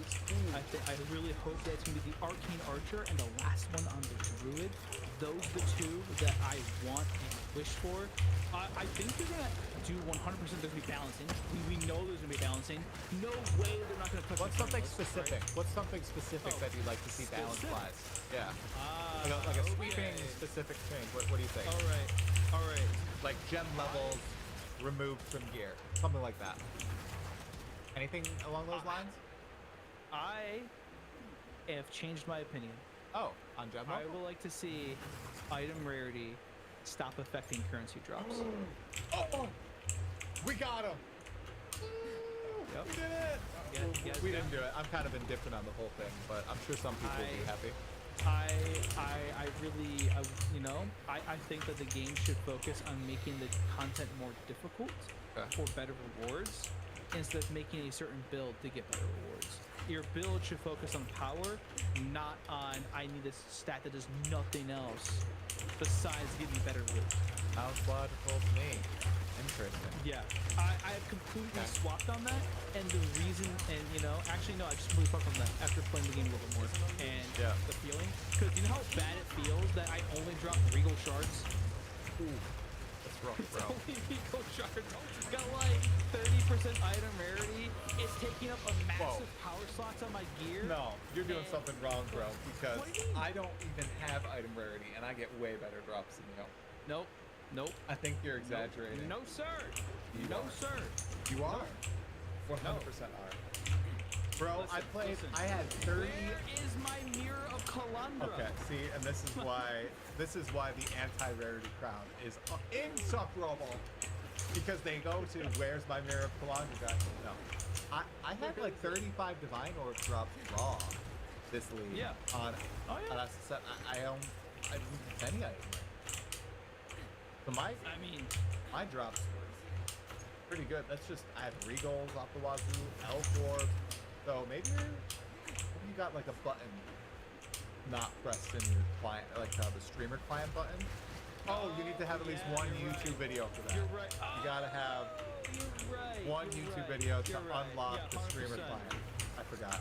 I'm so sorry. Oh, you're so right. You're so I just right. keep thinking you have one video out. But you don't. So okay. There's no video. Okay, so you want to reverse rarity. Okay. Not reverse. Just don't affect currency items. That's how it is in Path of Exile. There you go. Yeah. There you go. That works in Kiwi 1. Yeah. Okay. Alright. Interesting take. Which, by the way, it would still affect exceptional items. So those are still chase, right?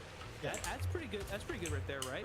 It just wouldn't affect your divine drops or your Calandra blocks, right? Got it. You need to go after stronger monsters with more drops. Maybe that's how it affects it, right? Yeah, I just swapped it. I really have swapped it. Okay. The one thing that I would most look forward to is a Druid Ascendancy that is explicitly for shape-shifting. Ooh. It even gives you a special shape-shifting form. It gives you, Werecat, or it gives you the tree form that they talked about that was in development. I think that would be so freaking cool. That's what I want most of all. And Druid Ascendancy. Or something that changes shape-shifting in a way. Okay. The appearance and the function of the forms. There used to be a node on the old, it was called the Beastmaster. That was originally going to be in Path of Exile 2 back when it was a part of Kiwi 1, but they showcased in ExileCon 2019. And there was a node that gave you more and more bonuses based on how many times you've shapeshifted in the past, like, certain amount of seconds. So the more that you were shifting between bear, cat, wolf, blah, blah, like you were stacking bonuses. Yeah. And correct me if I'm wrong, but there's nothing really like that in the game right now. There's nothing like that encourages you to try to craft a build that Elira uses Blake. all three existing Welcome forms. to my channel. I think just some sort of, give me what is it called in Last Epoch? The Rune Master. That's a druid. The Invoker, that's a druid, where you're constantly needing to shift between these forms, and it edits them in interesting ways. And don't give me the BS that, they don't want to make an ascendancy that is specific to a weapon. Okay, guys, yeah. Keep telling yourself that. Keep telling yourself that. Don't tell me about the Spirit Walker or the Deadeye or come on.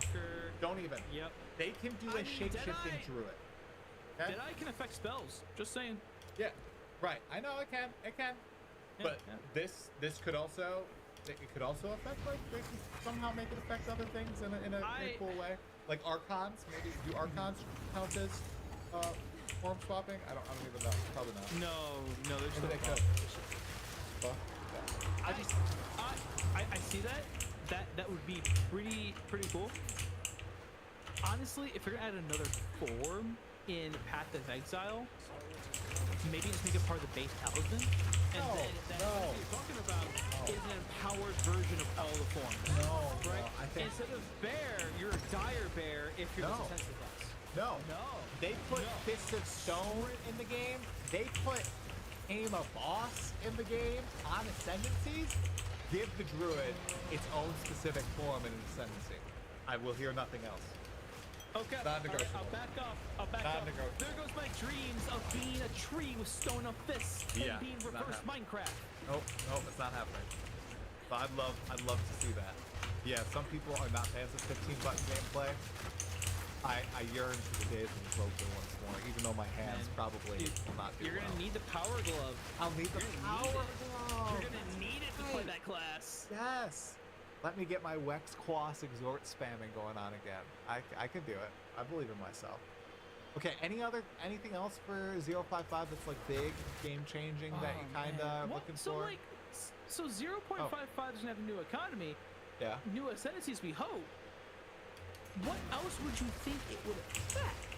Right? Do you think they'll rebalance expeditions? Because they're currently the strongest. Like, expeditions are the end game. Maybe some minor changes. I mean, for the Giga Juicers, right? I didn't farm expeditions, but yeah, they're the top tier content alongside the 200% daily farming. I don't know if they'll touch that as much. They did mention that they might add something, like a smaller piece of content that'll make it exciting, like a brand new Atlas Masters. Yeah. So maybe they drop in, I don't know, who's the next Atlas Master, dude? Could it be? Alva. Alva can be one. Alva could be an Atlas Master. She could be. Who would be a cooler one, though? Who would be the coolest Atlas one? Yeah, give me, not Renly. Give me Sekima. Give me Sekima Asala as an Atlas Master. Yes. She could have, like, the head of Jamon We Ra. already have the other guy.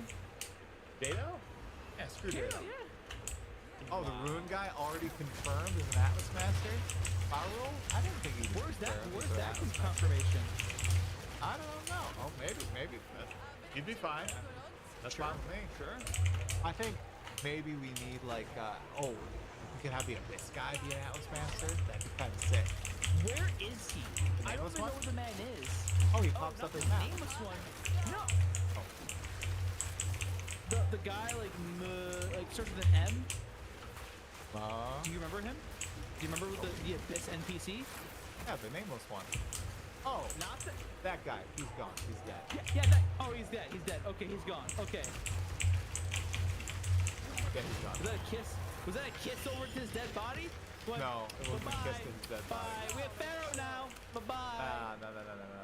No, I was kissing Natalie. Yeah, I think Atlas Masters would be kind of cool.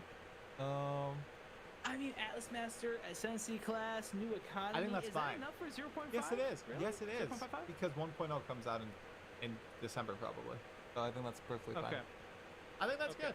I think 0.5 is just going to be a testing ground for people who really like PoE 2 and would like to return and play. I think it'll probably reach like 100K on Steam or something like that. I think it will draw back a decent chunk of people. What if I'll play. Duelist? No, there's 0% chance. Stop. Don't put that on my podcast. Sorry, our podcast. Our podcast. Our podcast. Sorry. Yeah. That's getting edited out. No. Yeah. No, that's fine. That's fine. It's okay. All right, dude. Anything else that you wanted to yap about today? Any other topics? I need to see you play Power Glove now. I need to see. Gdje si, mačak? Sedi.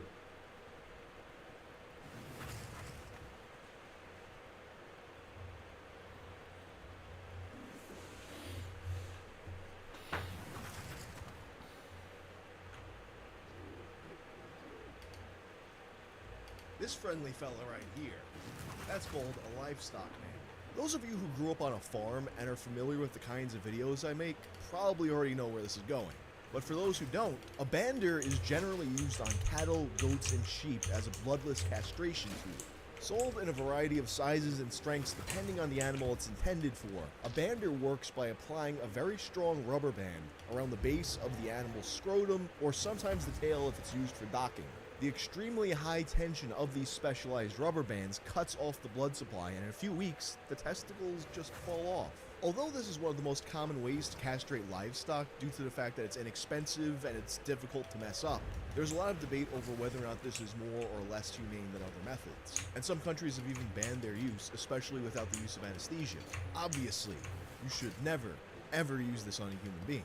That being said, the internet penile enlargement community has grown massively over the past few decades. Moving on from the humble beginnings of people teaching each other the ancient art of jelking.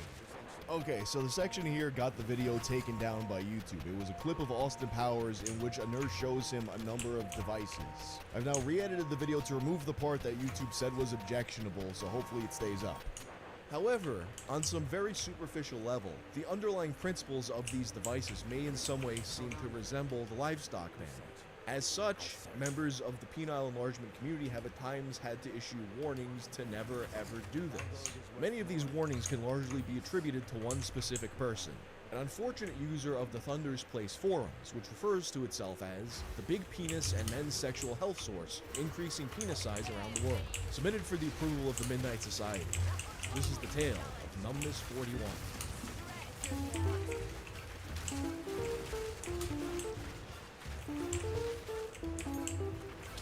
I got no sponsor this episode, so I'm having a sale at wang-store.com.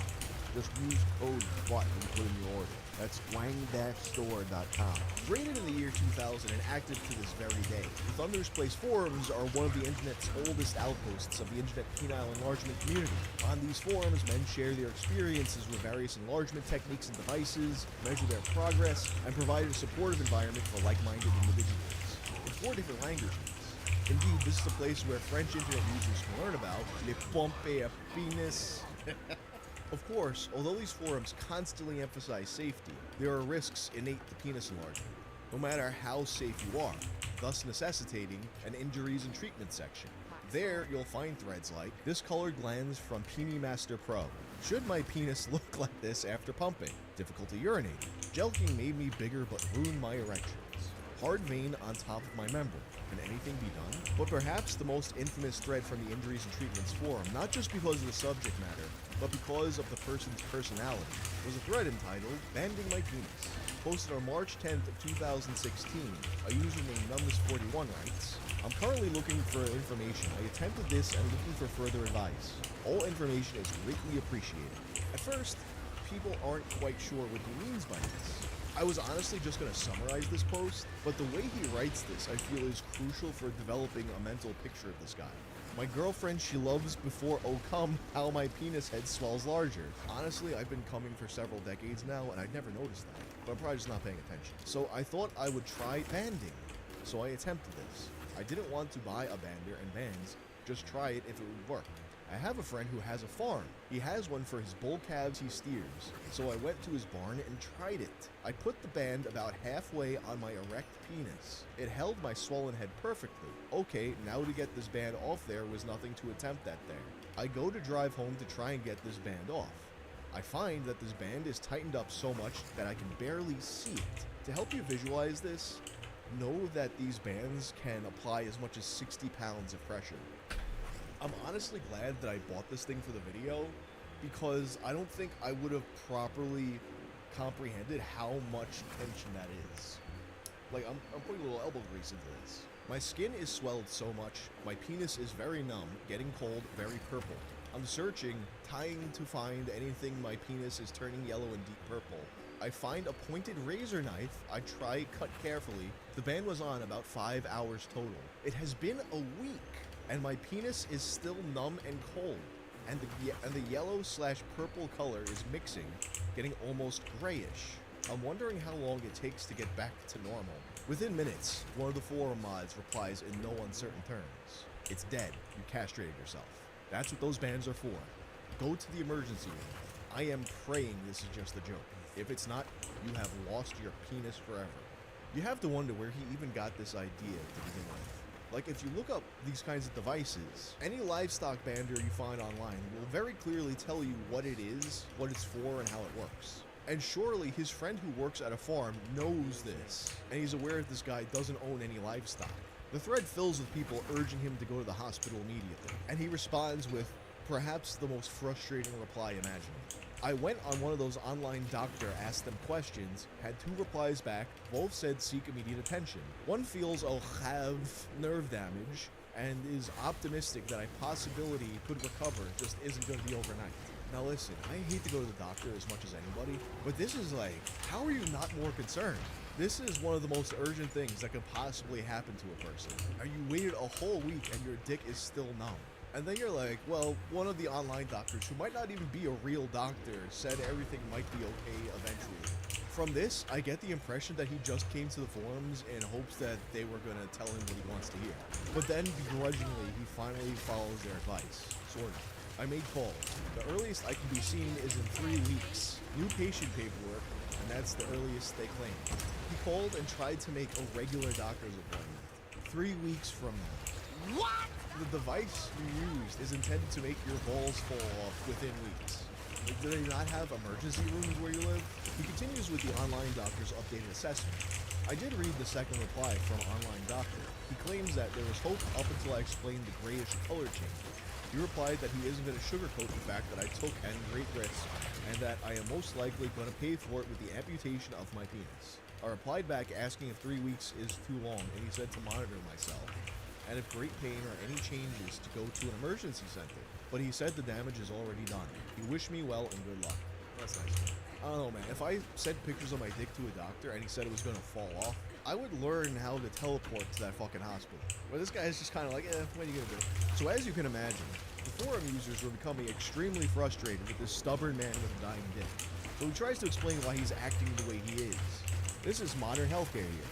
I'm not going to go to emergency center if I can help it. I love how so many of these medical stories I do are exacerbated by how much of a disaster the healthcare system is. The process in those are crazy. There's so many people that will come in and ask questions, then leave next ones. We'll do the same, then we'll bring in physiologists to monitor me and ask more questions. I'll rather wait and see urologists and go from there. The dude is willing to lose his dick because he hates bureaucracy. 20 minutes later, though, he actually sets a real plan into motion. I just had a friend of mine who is a nurse look at me. Hell yeah, dude. As she talks to the doctor she works for to explain my condition, and he is going to get me taken care of. So I'm waiting for the call. She definitely told and pointed out that this gray color is bad. And she like, I'm sorry your head of your penis to where the band was is dead and dying. She told me to be prepared that they will cut back to live tissue to prevent any further problems. So in that, I want to thank all that showed support and concern.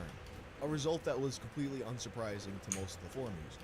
Of course, as you probably are right now, a number of the forum users were skeptical if this was a real story. They suspected that he was trolling, which on forums like these is pretty common. So the next day, he provided pictures. Obviously, I can't show them in a YouTube video, but trust me when I say his penis was turning all the colors he claimed them to be. And it became clear that this was no longer about saving his dick. That's done for. This was about saving the rest of his body from his dead dick. I don't doubt the validity of this any longer. That is extremely gray. Brother, you need to go to the emergency room. Necrotic tissue can cause systemic infection if not treated. Go now. He was in fact at the doctor when this post was made, and he would soon come home with news. Update, I just got home from seeing a doctor, and I am scheduled for surgery tomorrow morning. I am in fact going to lose my whole penis. Doctor was, I'm sorry, there's not enough live tissue left after they cut what they need. I have a choice after I heal to have another operation to get rid of the bag I'll have strapped to my leg. I guess they can reroute my urethra under my scrotum so I won't have to deal with the bag. People asked him if a transplant was possible. He responded he was going to see if there was any available. My request was nothing smaller than what I have currently, even though it's dying almost dead. He did like my humor. As the tone of the thread shifts from one of frustration to one of concern and mourning this man's penis, he continues to update the thread with pictures of his rapidly changing wiener with some added commentary. It is kinda like right now, if I don't look down or feel for it, I'm not sure it's there. It's that numb. It doesn't feel like it's there at all until it touches my leg and I feel the coldness. I can't believe how fast my penis is changing, or should I say deteriorating/dying. The first pics was 3 days ago. Current ones are today, hence the shave here. A first for me, what a way to have to be manscaped. The last of pics, I hope this opens eyes of some. I know it has for me. I hope I possibility can save someone else from having to go through this. Tragically, upon looking at some of the pictures, users comment that it was actually kind of a big dick. The next day, he'd returned to the forum while recovering from his penis amputation surgery. He noted that a transplant was unlikely as this particular hospital had never done one before, and also injured military get priority for organ donations. He also explained that not only was his whole penis removed, they had to cut deeper into his body and dig a bit out so that if he were aroused, it would minimize the pain. Stitched up, he was now clinging to a catheter. Although his demeanor was at first unusually nonchalant for a person going through this, that night, the reality of the situation seemed to start sinking in. Can't sleep. Very restless. Don't feel complete enough. Tommy Buckles replies, I'm not sure what country you are from and how the medical system works there, but as soon as you're out of the hospital, you need to be going to talk to someone about this. You need to see some form of psychologist on a daily basis to talk about what has happened and where to go from here. I'm really sorry this has happened to you and wish you all the best. I'm getting very uncomfortable, feeling helpless. My balls feel like they are going to explode. I already had what they call the fathom or ghost feeling a couple times. It's so true how correct it does feel like my cock is still there. So I feel for it and nothing but this catheter to me. I would give anything to be able to jerk off and unload pressure in my balls right now. He also notes that they do have him seeing a psychiatrist so he doesn't have the temptation to do anything more extreme. He says though that he wouldn't and it was just something he did because he thought it would make his girlfriend happy. And then talking on the forum is helping him cope with this. He's asked about how his girlfriend is reacting to this. I had a serious discussion with my girlfriend and I basically have told her I don't want her to feel she needs to stay. And it's not any of her fault because I was the stupid one. She is a great woman. She immediately told me she isn't running away because of this, that we'll get through this. Amazingly supportive woman. But more on that later. At this point, forum members are processing what they've just been witnessed to. After looking into it, some were surprised to find that this actually wasn't an isolated incident, and penis banding was more common than they realized. They hoped out loud that this could serve as a warning to others, and reading this seemed to set off something in Numbness 41. The thoughts that go through one's head after they did or doing is like water over a dam. What was done is done. When one tries to educate others to be aware, you get belittled, made to feel even less than what one is now. I'm glad some are so perfect they can be like such. Wait, if you was perfect, you wouldn't be trying to change now, would you? I've seen a couple threads where similar situations have come close, but not as severe. Yes, I did what I did without knowing, but some can think I left band on for too long like I wanted it on that long. I wasn't prepared to have what it took to get off. I had a good friend who drove drunk. He crashed causing himself not to ever walk again. He went out to talk, spread the word about the bad things that can happen. 10 years later, he was killed by a drunk driver. But thank you to the concerned ones, you was helpful. To the fucking assholes who are so near perfect except your insecurities, fuck off, you pieces of shit. A shocking shift in attitude for a guy who was weirdly nonchalant up until now. Ahmad warns him that name-calling won't be tolerated, and he returns a few days later with a cooler head, answering questions about his recovery. And he notes that he's been scheduled for a second procedure. The new procedure came about because the catheter was making him too uncomfortable to wear pants, and he was getting depressed thinking about being stuck inside the rest of his life. So after discussing it with psychologists and urologists, it was decided that his urethra would be relocated under his scrotum. So in a sense, he'd kind of be like the real-life version of the pee stored in the balls. He also expresses that he's getting kind of annoyed at people thinking the story is fake despite photographic evidence, and this leads to him getting a little testy again. Any doubts I have about truthfulness are more about wishful thinking. Just hoping you are pulling our legs and not going through with this. Not pulling any legs, unlike you, pulling it next to the ruler trying to make it look longer than what it really is. Just saying, got his ass. This prompts more warnings from the mods, who were saying that people aren't attacking you, they're just trying to help. And if he wants to continue to vent on the forums, he can't keep going after people. Numbness strikes back, saying that two people had made jokes about his situation. And in the middle of justifying his actions, he says, well, enjoy your pleasures, because I'll never get to enjoy that again. This again prompts conversations about penis transplants, which of course he reiterates is unlikely. With that option settled, the topic of his girlfriend comes up again. When you're recovered enough of strenuous activity, have you thought about getting a strap-on dildo? You seem like you enjoy pleasing your girlfriend since you went to these lengths for her in the first place. Maybe you can get some pleasure out of sex with your girl using a strap-on. Numbness replies that this was discussed, but he admits that he withheld some of his concerns from her. You see, he knows how to pleasure his girl with just his mouth. What? His girl. She likes to get filled up. And he's worried now because he can't fill it. I mean, don't they have like some kind of turkey baster strap-on thing? I mean, I know they have like the thing that will lay like an alien egg inside of you and the egg melts or something. So I googled turkey baster style strap-on, and apparently there is one called the Semenette. It's designed to impregnate lesbians, but I'm sure it would work for this guy too. Also, apparently there's a wide array of ejaculating dildos. In the following days, more members come to the thread and talk about how this story affected them. And Numbness replies that the reality is really sunk in now and he's struggling with depression, and that the posters giving him advice and empathizing him have been helping a lot. Then finally in April, he announces that the catheter would be coming out. And following the removal, his spirits are up. More comfortable with myself out in public now that I'm free of not having to fear of someone noticing that I had a bag on me. Getting retrained on paperwork after my business is done. Never really knew of a right way and a wrong way. just wiped clean was the object. So I'm doing better. Wow, those moist towelettes are the bomb. On another note, tried for the first time with lots of help from my girlfriend, but was able to please her. I want to thank for the idea of a ejaculating dildo we have ordered now, waiting for its arrival. Thank you for offering support and some ideas. They are greatly appreciated. He had also taken some of the forum's advice and tried a strap-on. First attempt with wearing strap-on last night. Oh boy, a little awkward, but seemed to be okay going on. But tried to actually go through the motion. Too much pressure, not healed enough internally yet. Pain and discomfort ruined the moment. I don't want to risk, so I'll be patient. I kinda want to say I felt like a preteen boy for the first time trying to have sex. He was eagerly awaiting the arrival of that injectable dildo. I figured it might not be me, but it's with me and not someone else. Thanks for the encouragement. Seems like a good dude, trying to do what he can to make his girlfriend happy despite the situation. And then May 27th comes along. Well, I'm not only a man without a penis, I'm also without a girlfriend. The not able to fill her was too much, and she seemed to be going and getting filled by another, which led to me finding out, and so she no longer wants anything to do with, in her words, a dickless freak. So here I am with my new journey in my life. Well, they say things come in threes. What's next for me? God only knows, I guess. You know, I get that she was probably at the time, like, scared that he would do something more extreme if she didn't stay around, but he literally told her, do not feel like you need to stay.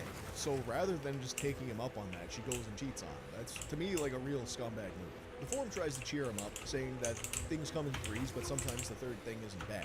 And that if she's the kind of person to say and do something like that, he's better off. And probably my favorite screenshot from this whole story arc, Firegoat posts a video of what appears to be a Thomas the Tank Engine character in space. I can't tell because YouTube deleted the account, but Numbness responds to the Atomic the Tank Engine video. My, that fella is an inspiration. Proof that life is worth living. Unfortunately, despite hopes that the third thing would be a good thing, it actually got worse. You see, his ex told her best friend about the whole no dick thing. The friend goes and tells more people, and eventually the news gets back to his mother. His mother brings it up to him at the Memorial Day family picnic dinner. So cornered about this situation, he's forced to tell his family everything at a family gathering. But despite it all, he's keeping positive. So now, the third event has happened. Can only get better, I hope now. Just to keep a clear head and go about my own business and minding no one else's grapevine chatter. I will survive. The sun is out, birds are chirping, what more can you ask for? Be safe, my fellow brothers and friends. From this post on, time passes and the posts get more sparse. At some point, he starts a new job with an hour-and-a-half commute and 12-hour days. It's a lot, but it keeps him occupied. He mentions that he'll still get erections at the penis root, and it's kind of painful. His urologist says that's common, and they'll probably put him on some kind of testosterone suppressor to fix that. One person replies that if he wants to kill his testosterone, he's just going road rage. I don't know if that's true or not. 7 months. Still not that easy, but manageable. And then Christmas Eve. Currently chemically castrated. It has helped with frustrations of my circumstances. This has been a very long, hard past 10 months. I have been volunteering at a local VA, and I talk with any veterans who have lost limbs. It sort of helps both of us. I don't openly explain my situation, only when and after I hear that I don't know what it's like to lose use of it. Then I break down and explain that indeed I do, and almost 100% doesn't break down the shield.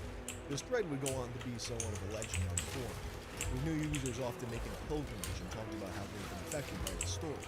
Sometimes they find inspiration in that they're dealing with injuries of their own. Now, in the decade following his injury, there'd also be great advances in penile replacement technology. The topic would often come up, and Numbness would say that while he was interested in it, he was still concerned about the cost and risk factors. And with all this time having passed, he'd gotten used to his life as it is now. What started out as what seemed like a troll post by a stubborn, argumentative, foolish man would grow into a cautionary tale, a support system, a story of a guy who, despite having one of men's worst nightmares happen to him, managed to keep his spirits up. His ability to move forward and stay positive served as proof that, no matter how bad things get, you can make it work.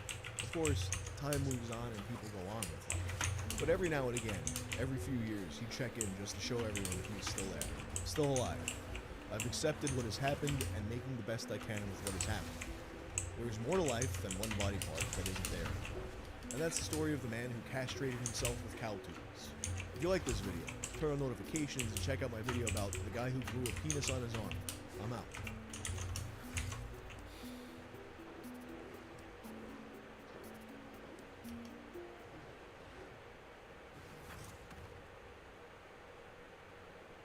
is to check out my video about the guy who... Imagine, if you will, being born with a wiener so small, you can't use it for anything other than peeing. And even when you do, you make a big mess all over yourself. Like your Johnson is just so small that it's medically relevant how small it is. I mean, I know this isn't a problem that any of my viewers, but what if it just falls off one day as a result of, say, a rare blood infection? Oh yeah, that's a thing that happens. I know by now you're terrified of that happening to you because it can happen, but if it does happen, don't worry. All hope is not lost. Because you see, today, we can grow you a bigger, better Schwanz. A bionic cyberpunk pecker. You'll be the envy of all your neighbors. The only catch is we gotta grow it for you on your forearm. And then, hope your arm dung doesn't get tied up in years of bureaucracy. So for today's episode, let's talk about the men with penises on their arms.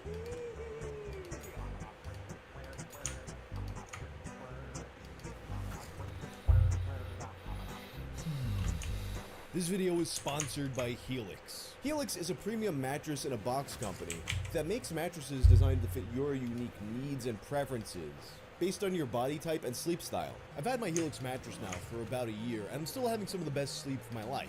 The neck pain I had been experiencing went away pretty quickly, and it's yet to return.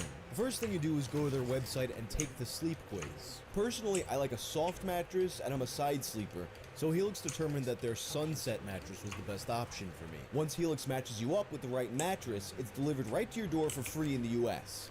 Comes rolled up in a box, and it's super easy to set up yourself.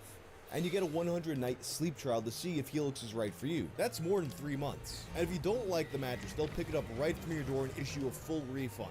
And if you do like it, each Helix mattress has a 10-year warranty. Just click the link below or go to helixsleep.com/wang. You'll get up to $200 off of your Helix sleep mattress, as well as 2 free pillows. In March of 2003, a story began to circulate about a Russian man who had a replacement penis grown on his arm.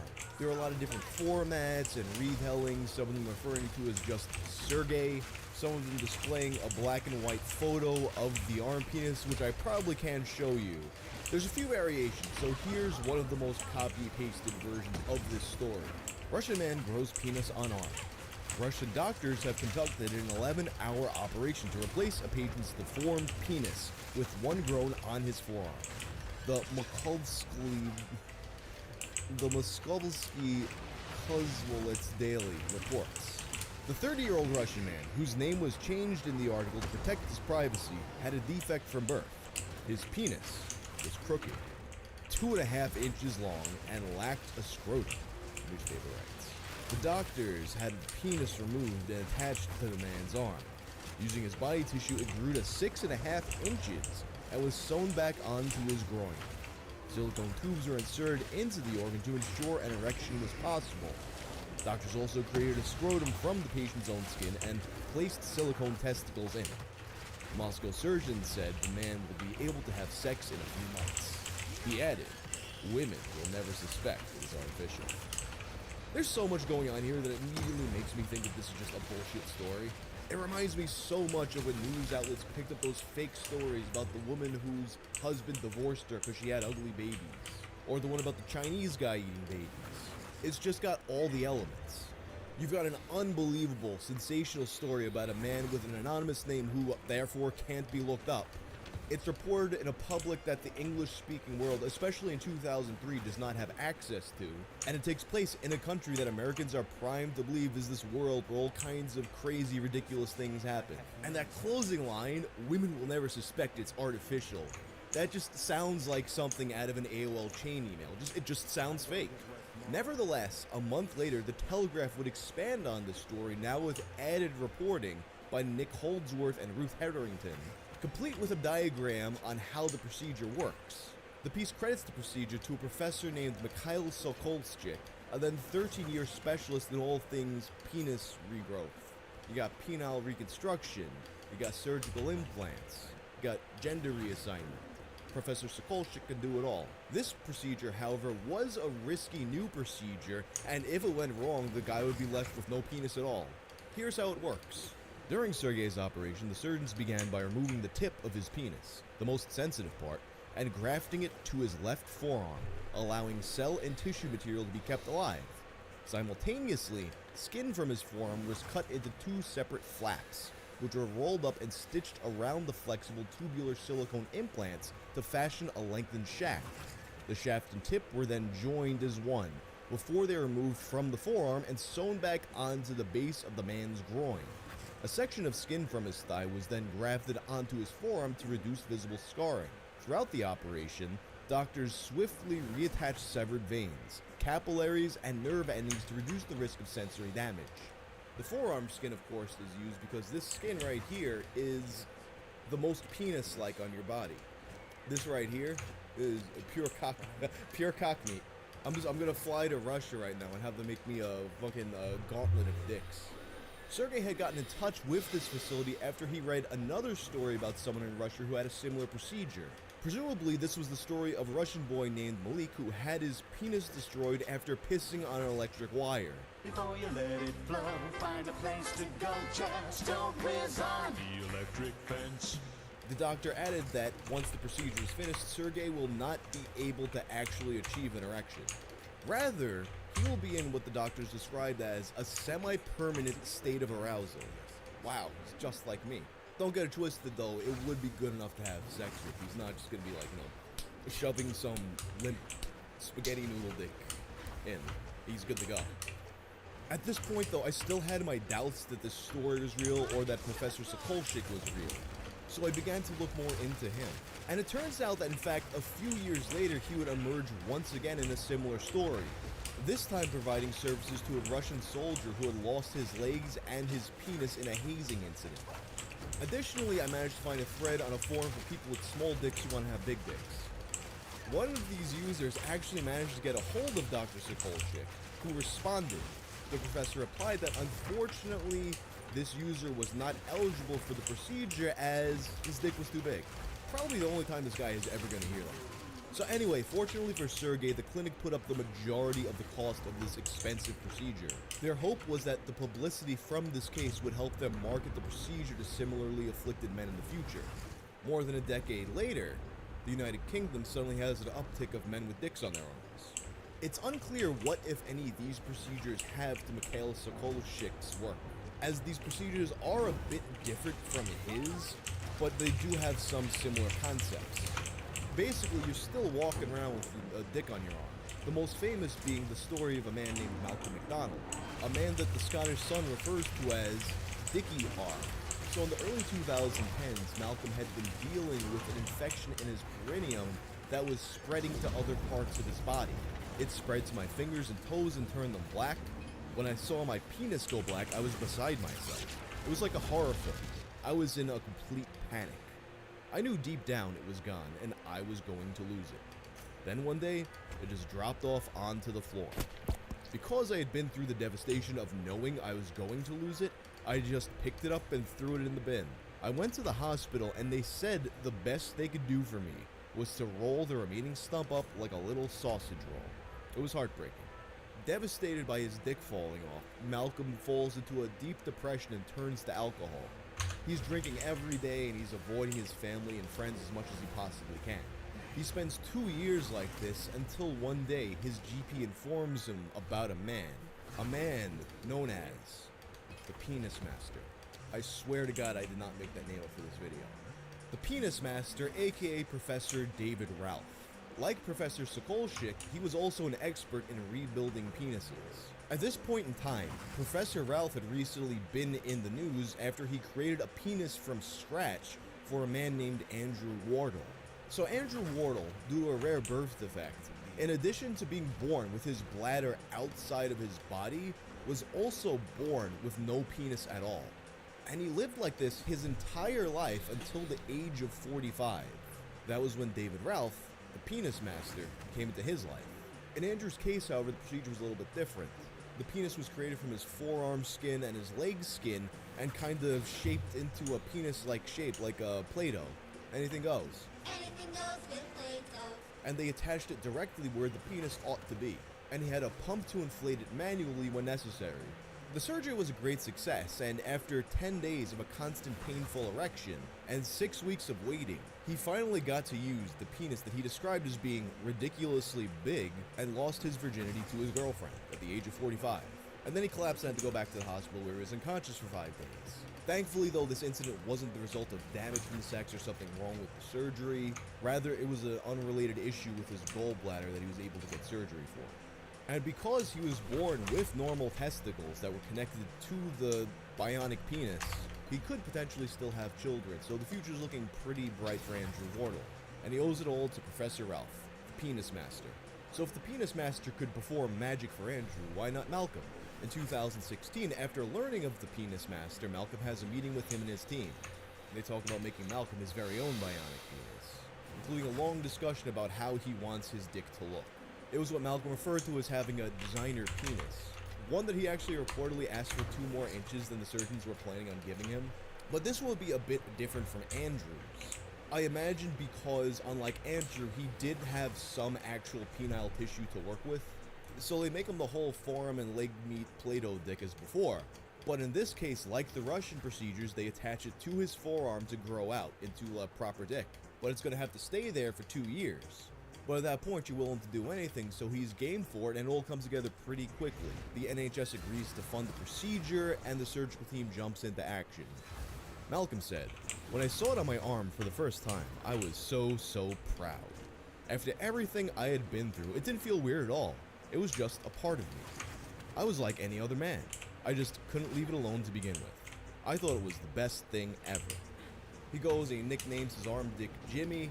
He's just going around pulling it out for laughs at bars and whatnot because, you know, what's a better party trick than having an actual fucking dick on your arm? Then 2018 rolls around, his dick is grown, and the doctors feel that it's time for the big leagues. Time to get moved from his arm to his crotch. Surgery date comes along and Malcolm's a little under the weather, so they reschedule the surgery. But then they have to reschedule it again and again. It's almost 2 years of rigmarole, and then finally they get it together. Malcolm's in the hospital, wearing his hospital gown, ready to finally have his dick moved from his arm to his dick. He's ready to have his dick moved from his arm to his crotch. Then once again, there's some bad news. They have to postpone the surgery yet again due to a staff shortage. This happens in December of 2019.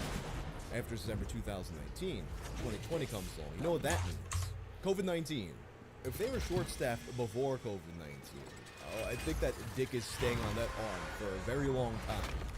That being said, a spokesperson for the hospital does place some of the blame for the delays on Malcolm. Unfortunately, there were delays before lockdown because Mr. McDonald missed or canceled some appointments. We offered him 4 dates for surgery, one of which we had to postpone by a week, but the other occasions he canceled or did not attend. Now, I don't know the exact situation that happened to him on these days. I mean, sometimes life just gets in the way.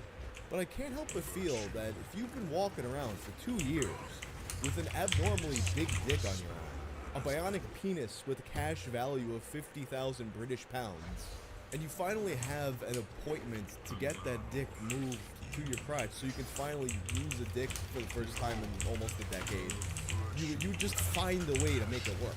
People have moved mountains to make shit work for much less than this. It's a little important. So thinking about that on some level, I can't help but feel that maybe he likes having a dick on his arm. I mean, who could blame him? That does sound kind of fun. So as far as I can tell, as of me making this video, Malcolm does still have a dick on his arm. In any case, I hope it all goes well for him when he eventually does have his procedure, and I hope he puts those extra 2 inches to good use. Anyway, that's all for now. If you like this video, check out my video about the Redditor with 2 penises. I'm out.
DRB. PRB.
got a bone to pick with Arc Raiders. Now, look, I do think the upcoming big update in October will give us a lot of fun stuff to do and really evolve the game. But right now, there's an issue with a lot of the current game modes and map conditions, and I think that they deserve a bit of a lookover from the devs. And honestly, just some small tweaks will make a lot of the content actually worth playing. Take Launch Tower Loot, for example. Today we're going to jump in and test to see if it's even worth doing, and I think it will highlight a big problem with the game that should be fairly easy for the devs to improve. A lot of the map conditions, such as Launch Tower Loot, Hidden Bunker, Locked Gate even, just seem to not really make any sense. You spend time doing some kind of collection activity, which isn't bad, so to speak, like maybe finding a battery or getting the launch tower codes or turning on the hidden bunker. You've got the activity that you need to do that then leads to a payoff, and the payoff's terrible. I mean, it doesn't matter how far you are through the game, whether you're a brand new player or you've got all of the blueprints unlocked. Doing launch tower loot, hit a bunker and locked gate, you spend time doing it, and then you realize that there's no benefit. Like, the hidden bunker loot is not that great. The launch tower loot, well, I'm going to test to see if it's any better today because I haven't played it for a while. The same with locked gate. The locked gate loot, the best loot is outside of the locked area, which is just strange. They could definitely make these gameplay game modes a lot more enjoyable just by improving the reward and maybe even upping the risk a little bit. Today we're going to try launch tower loot again, and I think it's going to highlight one of the biggest problems the game has that could quite easily be remedied by the devs. The first thing we need to do on launch tower loot is find the battery. So by default, the launch tower is locked, and there's a map where you can find the batteries online on Metaforge as usual. Honestly, this part is just quite a pain, but I'll show you all of the spawn locations anyway as we go until we find it. So this is the first spawn location right here. Didn't spawn this time. There's another spawn, I believe, just on top of here. So around about there. I don't remember 100%. It might be there, or it might be over here. So that's one of the spawns. Oh no.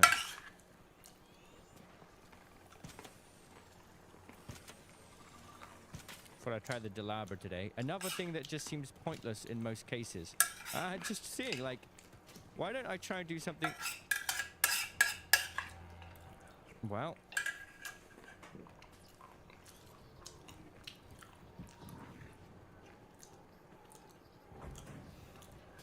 I'm gonna grapple on the leaper. Okay, let's go this way. I thought I'd try a game mode that's a little bit different, just to see what there is to offer.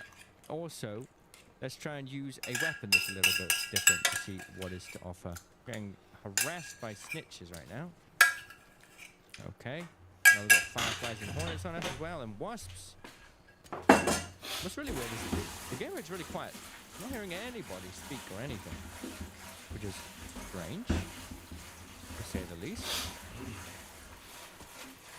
Okay. Don't want to aggro the vaporizer or here, but we should be good.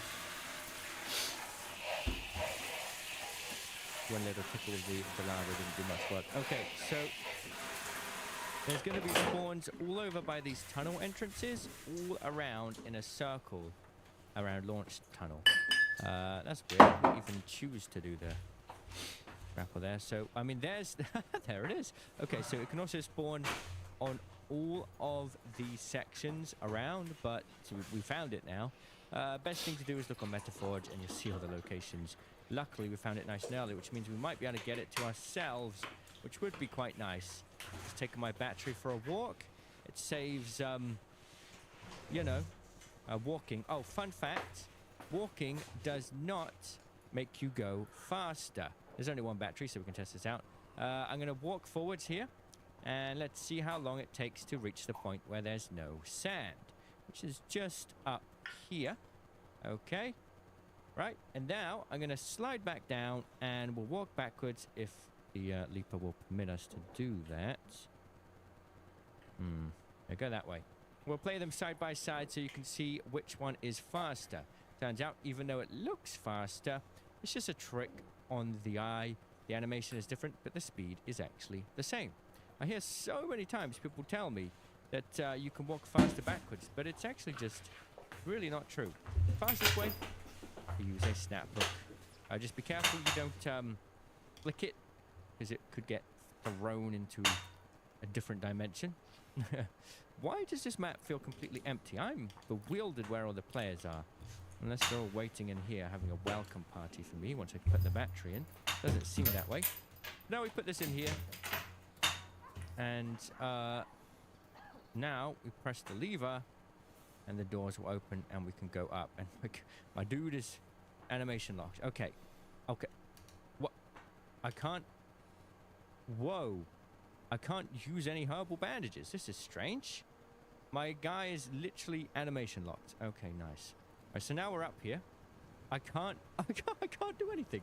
I'm locked. I'm soft locked. This is the weirdest bug. Maybe searching a container will help.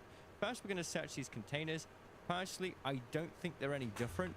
Yo, wait, what? Are we actually bugged? Can I not? Can I equip that? I can't do anything. Oh my god. Alright, we're going to have to do one thing. Restart the game. Okay, we're finally back and nobody's killed me and I'm still soft locked. I can't equip a weapon. But this is the weirdest bug ever. Oh, dude, I'm going to die. I can't soft roll. I can't do... Oh. God. Let's try and get out alive, I guess. Jeez. Alright, a new raid, and we'll try that again after that disaster that happened. You can find them by any of these little huts going around, and also this goes all around this side of launch towers as well, including right there. Get a bit of a sneak of it before... Well, we have a problem now, it seems. Let's go inside quickly. Chill out. Double kill. And besides the sort of like tunnel entrances, there's a couple more spots on this side that I'll show you. One, I believe, is just down here on this thing. And look, it did actually spawn here. Well, that's nice. So run right here. There we go. Show that spot on the map, because this is one spot that people miss. And there is another one just up on these silos, I think, or maybe on that box. Yeah. Is somebody's already up there? How did they manage that? There are multiple batteries, I guess so. Oh well, we'll open this side. Pop it in. So, I don't know if the loot up top is any better in the containers. We'll have to have a look.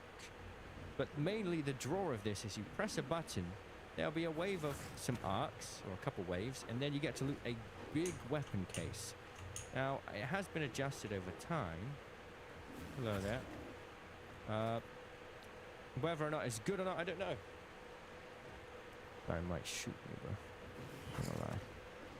I don't think he got up here through legitimate means. He's healing. Interesting. Okay.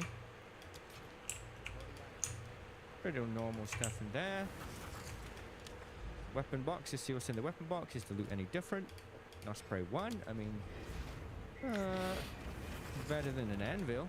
Could have just been luck though. Guys, not looting the containers weirdly enough. Attachment in there. I'm not going to breach the electrical boxes, to be honest. I'm going to skip out on those. The other side is much better for standard loot.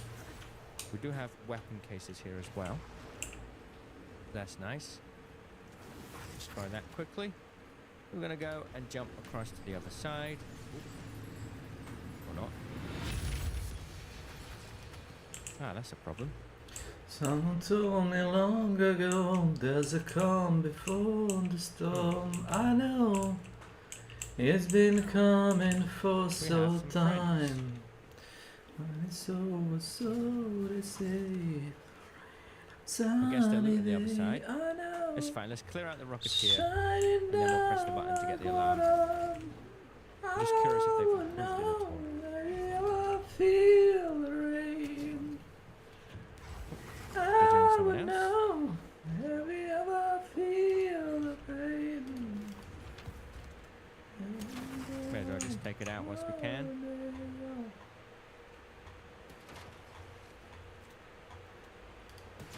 bothered about looting it. I just want to get these boxes down to see if they've been improved in any way. There's one Prestagon. Oh, got hit a little bit. Kill that fast before we fight again. He can get some pretty cheeky angles on you, this Rocketeer, so you do have to be careful. It's a shame that everyone else is having fun looting on the other side, but no one's pressed the button yet, so I'm quite happy about that. Oh, the Rocketeer's having a bit of a tumble, it seems. Okay, brilliant. Let's go have a look on the other side. Maybe there's a chance nobody's looted anything. Oh, look, the other box is already done. Okay, never mind. We'll do this one then. So we press this button. Now what we need to do is stand here and deal with the arc and be ready to press the button as soon as humanly possible. Really? They'll come in.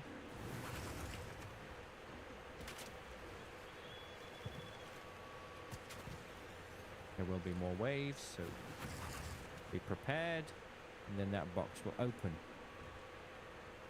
The amount of effort that needs to go in to get this one box is quite significant, so the loot should be good.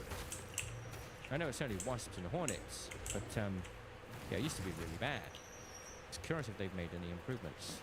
Obviously, there's people just hanging about the button, waiting to grab it. So there's 2 boxes and probably like 12 people doing it at the same time, which is another problem in itself.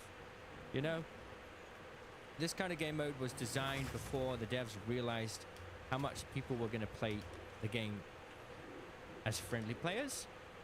The concept is quite cool in a PvP environment.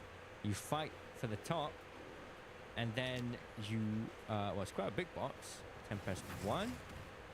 Okay, Anvil 1, more components, a stock, some meds, an arpeggio 2, and some gun parts. Not terrible, but you're basically getting the same kind of stuff you could get from any old container, really.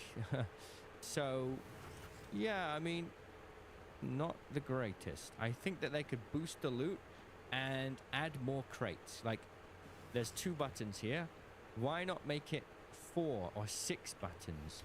And maybe increase the difficulty of the arc. Wasps and Hornets could totally be upgraded to something a bit more challenging. You know, it's like one of these game modes that was made at the start of the game, and since then they haven't really given it much thought.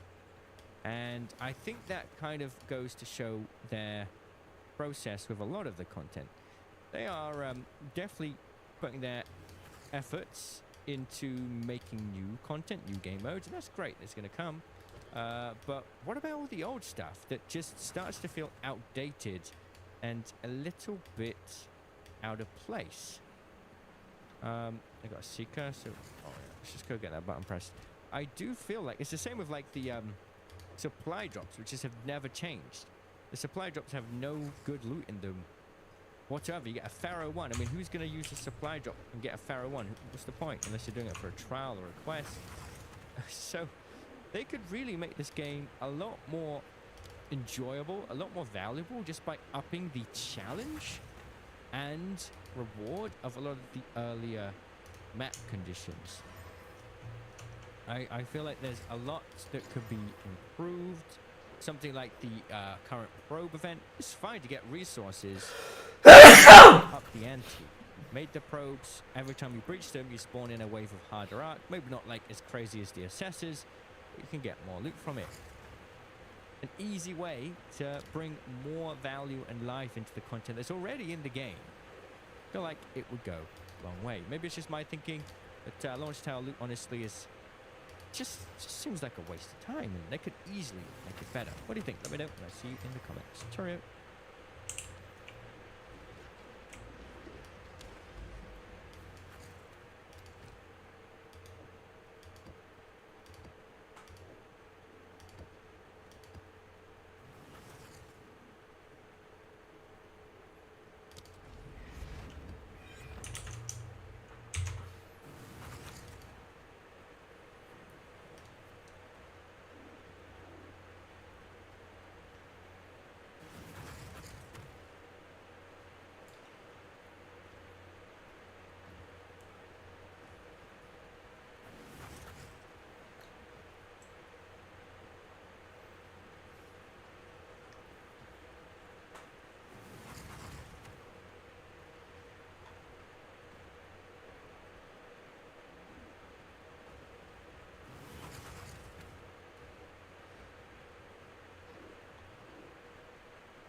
As you know, my streaming network, True Blue, and I have been investigating the very popular gaming platform Roblox for several months now. Our reporting is continuing as we speak. Recently, at CrimeCon in Las Vegas, we assembled a panel, including Schlepp, who you know from this very program. And we wondered what would happen if Schlepp guided me on the Roblox platform. How long would it take for a predator to approach me or my identity online? Take a look. You're about to be shocked. Without question, the most significant piece of journalism I've been involved with in the last 10 years is a documentary called Dangerous Game. For nearly a year, my team and I investigated predators exploiting children on the wildly popular gaming platform Roblox. Roblox is not just a gaming platform. It is a multi-billion-dollar publicly traded corporation. A company that knows predators seek children playing on their platform. Games geared to children as young as 5 years old. Characters that resemble Lego blocks. Lego movie characters. It looks benign, but it's anything but. Take a look. Roblox is facilitating the meeting place. So, you know, they are very, very much a part of the problem. It's not any different than if we opened a public park and said, come on in, sex predators, we've filled this park with children. You can come and interact with them, and then we'll have no meaningful protections or restrictions from you picking somebody off and taking them somewhere else to abuse them. And this is something that has been going on for years. It got to a point where every week you'd see on the news just a new abduction. And I've never seen that. I mean, some of these cases are just so horrific.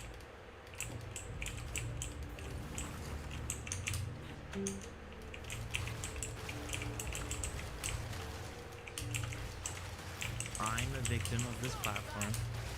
The reason why I do my work, it's deeply motivated in my own personal trauma, and Roblox has tried to not only silence me, they have tried to totally suppress the work that I'm doing.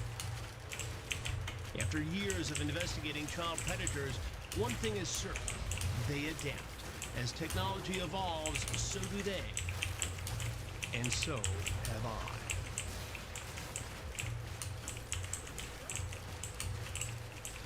We have cases of abuse, exploitation, extortion, grooming, and in the worst instances, sexual abuse, horrific kidnapping and sex trafficking that is attributable to Roblox and to another app called Discord.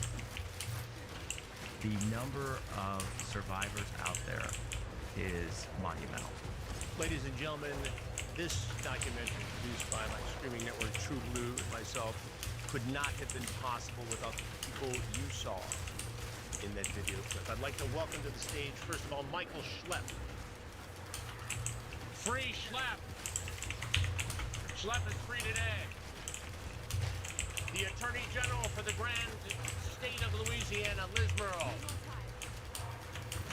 And Schlepp's lawyer, and a lawyer who represents thousands of other potential victims of exploitation on Roblox, Marty Gould.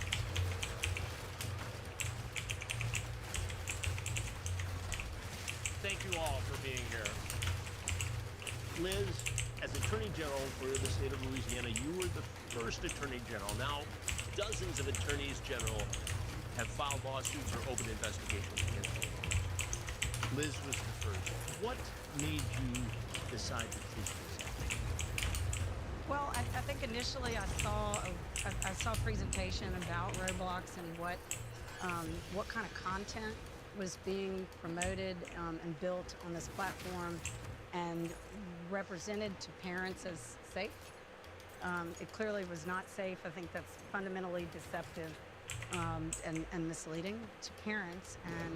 And so, you know, it didn't take me very long, I can tell you. I mean, when I saw what was being, you know, produced, and then the children that were being invited, and the ability for strangers to access our children through these so-called experiences with no limitation and no age limits really, it was appalling. It didn't take me very long to decide that we needed to sue them. And Roblox knows about it. Well, they do. I mean, they not only know about, what's happening, but they are one of the lowest reporters of tips to the National Center for Missing and Exploited Children. And, they were one of the last applications to ever even to start producing tips. Their numbers are ridiculously low compared to the number of users that they have. I mean, really non-existent by comparison to the users that they have. So, I don't think they're really doing anything to protect children. I think it's fundamentally deceptive to tell parents that this is a safe place for children. It's not. And I think they're making a lot of money off of exploiting children and in partnership with sex predators. Marty Gould, when we did the initial interview for the documentary Dangerous Game, your law firm in Chicago represented around 500 potential victims here. What has happened since that interview last summer? Our law firm represents primarily survivors of child sexual abuse. What we've been doing for over 10 years, every type of case. We started getting calls about children that were being sexually abused, exploited, kidnapped, raped on Roblox. And there was a point in time where we realized, wow, this is something that's much, much bigger than we had initially thought. And even from that point in time, which was in, I think, the summer or fall of 2025, we've now signed a couple thousand more survivors. The stories get more and more horrific. The abuse spans from 2007, when the Roblox platform was launched, all the way until, just months ago. And the nature of the abuse is just utterly horrific. What we're hearing time and time again from these parents is, I had no clue. Many parents thought it was good for their child because Roblox had found their way into schools. They made agreements with school districts, STEM programs. They were telling parents this is educational. This is not just a fun game, it's an educational game. And the last thing that these parents had ever contemplated was that there's going to be some 40-year-old weirdo talking to their 11-year-old kid, sexualizing them, extorting them, and in some horrific cases, raping them or kidnapping them. When we do our investigative stories on True Blue, and you can see Dangerous Games at watchtrueblue.com, we try to take people on a journey of discovery. We try to take them inside our investigation and take down predators. Schlepp has been integral, not only here with the Roblox story, but he's been helpful to me and a lot of other reporting. And I'm grateful for you, young man. But what he's going to do right now, as I am to everybody on this stage, what he's going to do right now, we're going to talk about his experience when he was 11 years old, groomed by somebody he looked up to on Roblox, exploited, harmed, deeply harmed, recovered, became an advocate for safety on Roblox. And how was he treated? Did Roblox embrace him? Make him an ambassador for child safety? No, they cut him off. And they did dirt on him in a way I've never seen a corporate entity do dirt. Tell me, Schlepp, what you're going to show us today. Well, I think it's one thing for all of us to just talk about Roblox. Right. I think people need to see it. I couldn't agree more. And that's what we're going to do. We're going to show everybody here Roblox. So what you're going to do, so I legally can't play Roblox, so Chris asked me. Yeah, we're going to see how this goes here. So you're going to click that button right there, the join. And don't be shy about telling me what to do. Yeah. Okay, which one? The join, right there.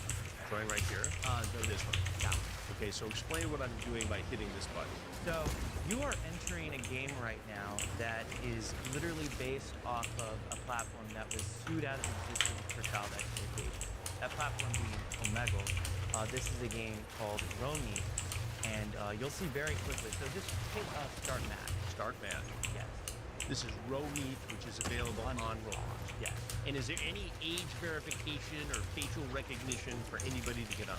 I think this game is 13 plus, but Well, 13 is the exact target. Yeah. Prime target for Predator. yeah, skip that guy. So It's Skip. yeah.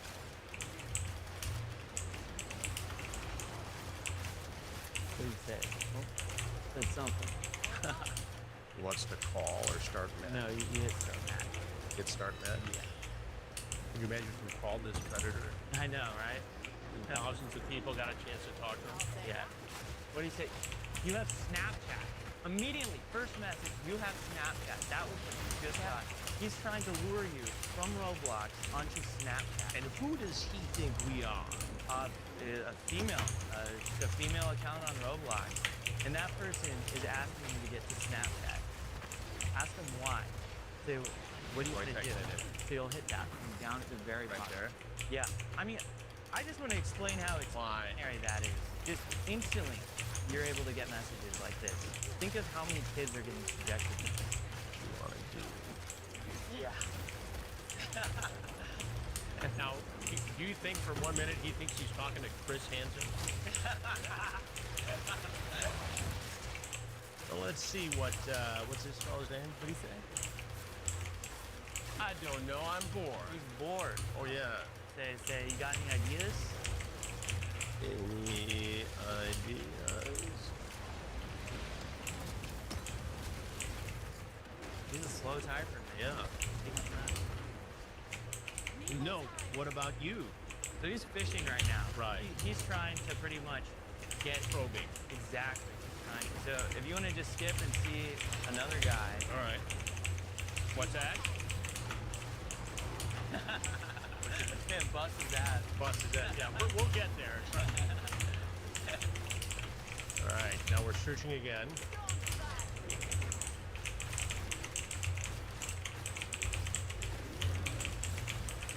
See what he's gonna say. Nolensky, and 029. Yeah. Here, wait. Try skipping that one. Yo. Okay, skip. Yeah. I want to see if we can get one. Some of these people will straight up ask you. Right. Okay, this guy's name's Freak for real, for real. That's his name. I think we may be on to something. Yeah. Say hi. Let's see what Freak for real 7 has to say. What are you doing? I think that's what he said. What's up? Oh, is that what he said? Oh, you've been kicked by moderators. Wow, what just happened here? They're watching. Wait, go. Are they watching? Here, wait. Hit exit. Exit on that. Got it. And then just refresh the page. I just want to know. Chris is refreshing this, not me. Right. Yeah, just refresh that page. Who am I logged in as? Roblox just banned the account. Oh my god. Wow, so the Roblox employee is watching this right now, live on stage. Rather than banning that game, is gonna do that.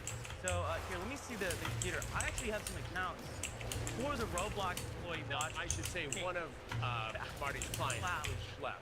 Yeah. Marty Gould and his law firm represent Schlepp. Violating for inappropriate. What? That's crazy. What has happened here? You got banned for apparently violating the terms of service for inappropriate content and behavior. What do you think is really happening? Why would that account? Why would I get banned? Because we just showed thousands of people what's going on. Do you think they're monitoring this, knowing that we're appearing at Roblox? I mean, I'll let everyone answer that. Yeah. So I got a little presentation for Roblox. So this is an account on Roblox right now. Toy for Your Heart content, and this was sent to me by a source a couple of hours ago. Just a couple of hours ago was first sent you this account, and this is active on Roblox. Yes, and their bio is Morse code. Now, Roblox claims that they go ahead and moderate for cryptographic stuff, which sometimes they do, but they allow so much of the stuff where I'm able to, me and my source are able to assemble a whole thing on, bad accounts doing exactly this. So, yeah, so here's what this says in Morse code. Hi, I'm here and I like minor attracted people. I will cut myself for you if that's what you want. That's one of them. And this specific accounts in these four types of groups, these are where predators network on Roblox, like teen groups, sweetheart. If you go there, you'll see all of these weird accounts dedicated to sex stuff, and you'll see like stuff right here, Banana P Diddy, you know, like those are the usernames on here. And these are live accounts on Roblox? According to a few hours ago. As a few hours ago? Yeah. Liz Merle, what does this say to you about Roblox, which professes to have age verification and visual identity authentication to protect children on its platform? Well, it tells me that what they're doing is, what they're saying is fundamentally deceptive. That it is intentionally misleading and deceptive to parents. I mean, they know, they can see what's on their platform. If Schlepp can find it, they can find it. This isn't that hard. It's not rocket science to find it. And, you know, I think that you know, we've seen 600 accounts of Epstein Island. You know, you've seen 600 accounts of a public bathroom simulator. Mass shootings we've seen. Mass shootings, we saw those. You know, you see them. They know what's on their. They know what's on this app. They do nothing about it, and they mislead parents and their children into thinking that it's a safe place. It's not a safe place. If you're a homeowner in America, you need to listen to this. The FBI has been warning about a type of real estate fraud on the rise called title theft, and your equity is the target. Here's how it works. Criminals forge your signature on a single document, use a fake notary stamp, and file it with the county. And just like that, on record, they own your home. Using your ownership, they can take out loans against your equity, or even sell your property. And you won't know about it until foreclosure or collection notices show up in the mail. That's why I've partnered with Home Title Lock, so you can protect your equity and find out today if you're already a victim. Use my promo code Hansen, Hansen, at HomeTitleLock.com, and you'll get a free title history report and a free trial of their $1 million triple lock protection. That's 24/7 monitoring of your title records, urgent alerts to any changes, and if fraud occurs, their U.S.-based restoration team will spend up to $1 million to fix it. Don't be a victim. Protect your equity today. That's HomeTitleLock.com, promo code Hansen, Hansen, or use the link below. Roblox has already settled with at least a half dozen attorneys general across the country. The settlements have ranged from $10 to $12 million. Even Steven, you are aggressively pursuing this beyond that level. What do you say about these other settlements? What is actually going on here? You know this as well as anybody. Well, they don't come anywhere near approaching the harm, the cost of the harm, and the cost of enforcement. You know, our tips, just a, you know, small statistic. Last year we had 30,000 NCMEC tips. This year, as of the end of this month, I have 30,000 tips. We'll be on track this year probably to hit 90,000. 90,000. 90,000 NCMEC tips, and so we work every one of those tips. We have to analyze it. I work now with all of our sheriffs across the state. So I have 80 law enforcement partners in our task force to work these tips, but that takes time. Just on working the tips alone, we are spending billions of dollars in enforcement and investigation time. And that doesn't even discuss the cost of the harm to minors that are experiencing this conduct and the mental health problems that are created through this product. So it's, you know, it's entirely deceptive. It's fundamentally a lie to suggest to parents that it's a safe place, and it's costing us an enormous amount of money, and that's just in my state. Marty Googled in some of these cases where families have sought to hold Roblox responsible, the company makes them sign non-disclosure agreements, NDAs, and tries to limit what these people can say if they enter into a settlement. How does that strike you? It's a history of cover-up. So one, in terms of changes, look at this company. in the 1990s, the 2000, there was age and identity verification. Right? Why did it take countless lawsuits of child sexual abuse and exploitation, state attorney general actions for them to do anything? Then after thousands of kids were sexually exploited, lives were destroyed, Roblox says, okay, all right, we're gonna do something now. Then they said immediately after acknowledging that there was a serious problem, and they knew about this problem years before everybody else did, before Schlepp came out and blew the whistle, before the Attorney General of Louisiana kicked in the door on the first Attorney General lawsuit, okay? Then they started talking about creating dating apps on the platform.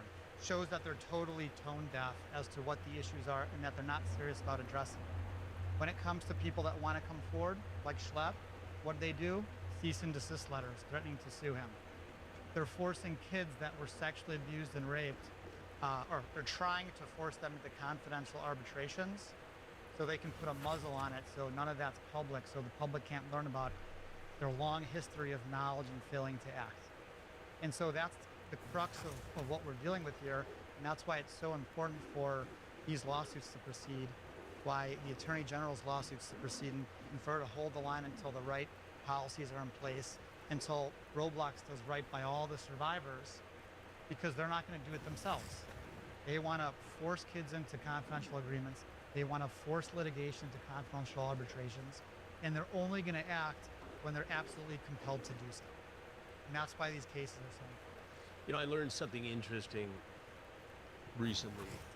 Roblox has initiated and has this parental consulting group. So there's like a committee where they allow parents of young Roblox users to weigh in on safety issues. But they have to sign an agreement that says they will never seek action, legal action, against Roblox as a company or any single employee. And they can't talk about what goes on at any of those meetings. Liz Merle, how does that strike you? It's a press campaign, that's all it is. It's nothing more than, you know, a public relations campaign where they continue to perpetuate the idea, the deceptive idea, that it's a safe place and that they care about protecting kids. You saw one thing today. If you your takeaway is you can see strangers talking to any person. There's no limitation, and so they allow children as young as 7 on this app. So any stranger can now come in and talk to a child.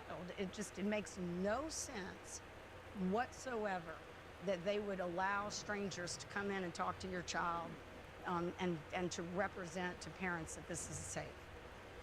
Marty Gould, have you ever seen anything like this? Your firm and yourself have represented some big cases where there's been child sexual abuse. Teachers in public school districts who have acted inappropriately. Other areas of this sort of law. Have you ever seen a multi-billion-dollar corporation, on the one hand, reach out to parents to consult on safety issues, but then stuff where I'm able to, you know, me and my source are able to assemble a whole thing on, you know, bad accounts doing exactly this. So, yeah, so here's what this says in Morse code. Hi, I'm here and I like minor attracted people. I will cut myself for you if that's what you want. That's one of them. And this specific account is in these types of groups. These are where predators network on Roblox, like teen groups, sweetheart. If you go there, you'll see all of these weird accounts dedicated to sex stuff. And you'll see like stuff right here, Banana P. Diddy, you know, like those are the usernames on here. And these are live accounts on Roblox? According to a few hours ago. As a few hours ago? Yeah. Liz Merle, what does this say to you about Roblox, which professes to have age verification and visual identity authentication to protect children on its platform? Well, it tells me that what they're doing is, what they're saying is fundamentally deceptive. That it is intentionally misleading and deceptive to parents. I mean, they know, they can see what's on their platform. If Schlepp can find it, they can find it. This isn't that hard. It's not rocket science to find it. And you know, I think that you know, we've seen 600 accounts of Epstein Island. You know, you've seen 600 accounts of a public bathroom simulator.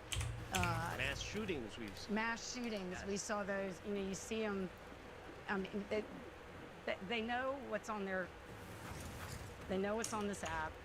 They do nothing about it, and they mislead parents and their children into thinking that it's a safe place. It's not a safe place. If you're a homeowner in America, you need to listen to this. The FBI has been warning about a type of real estate fraud on the rise called title theft, and your equity is the target. Here's how it works. Criminals forge your signature on a single document, use a fake notary stamp, and file it with the county.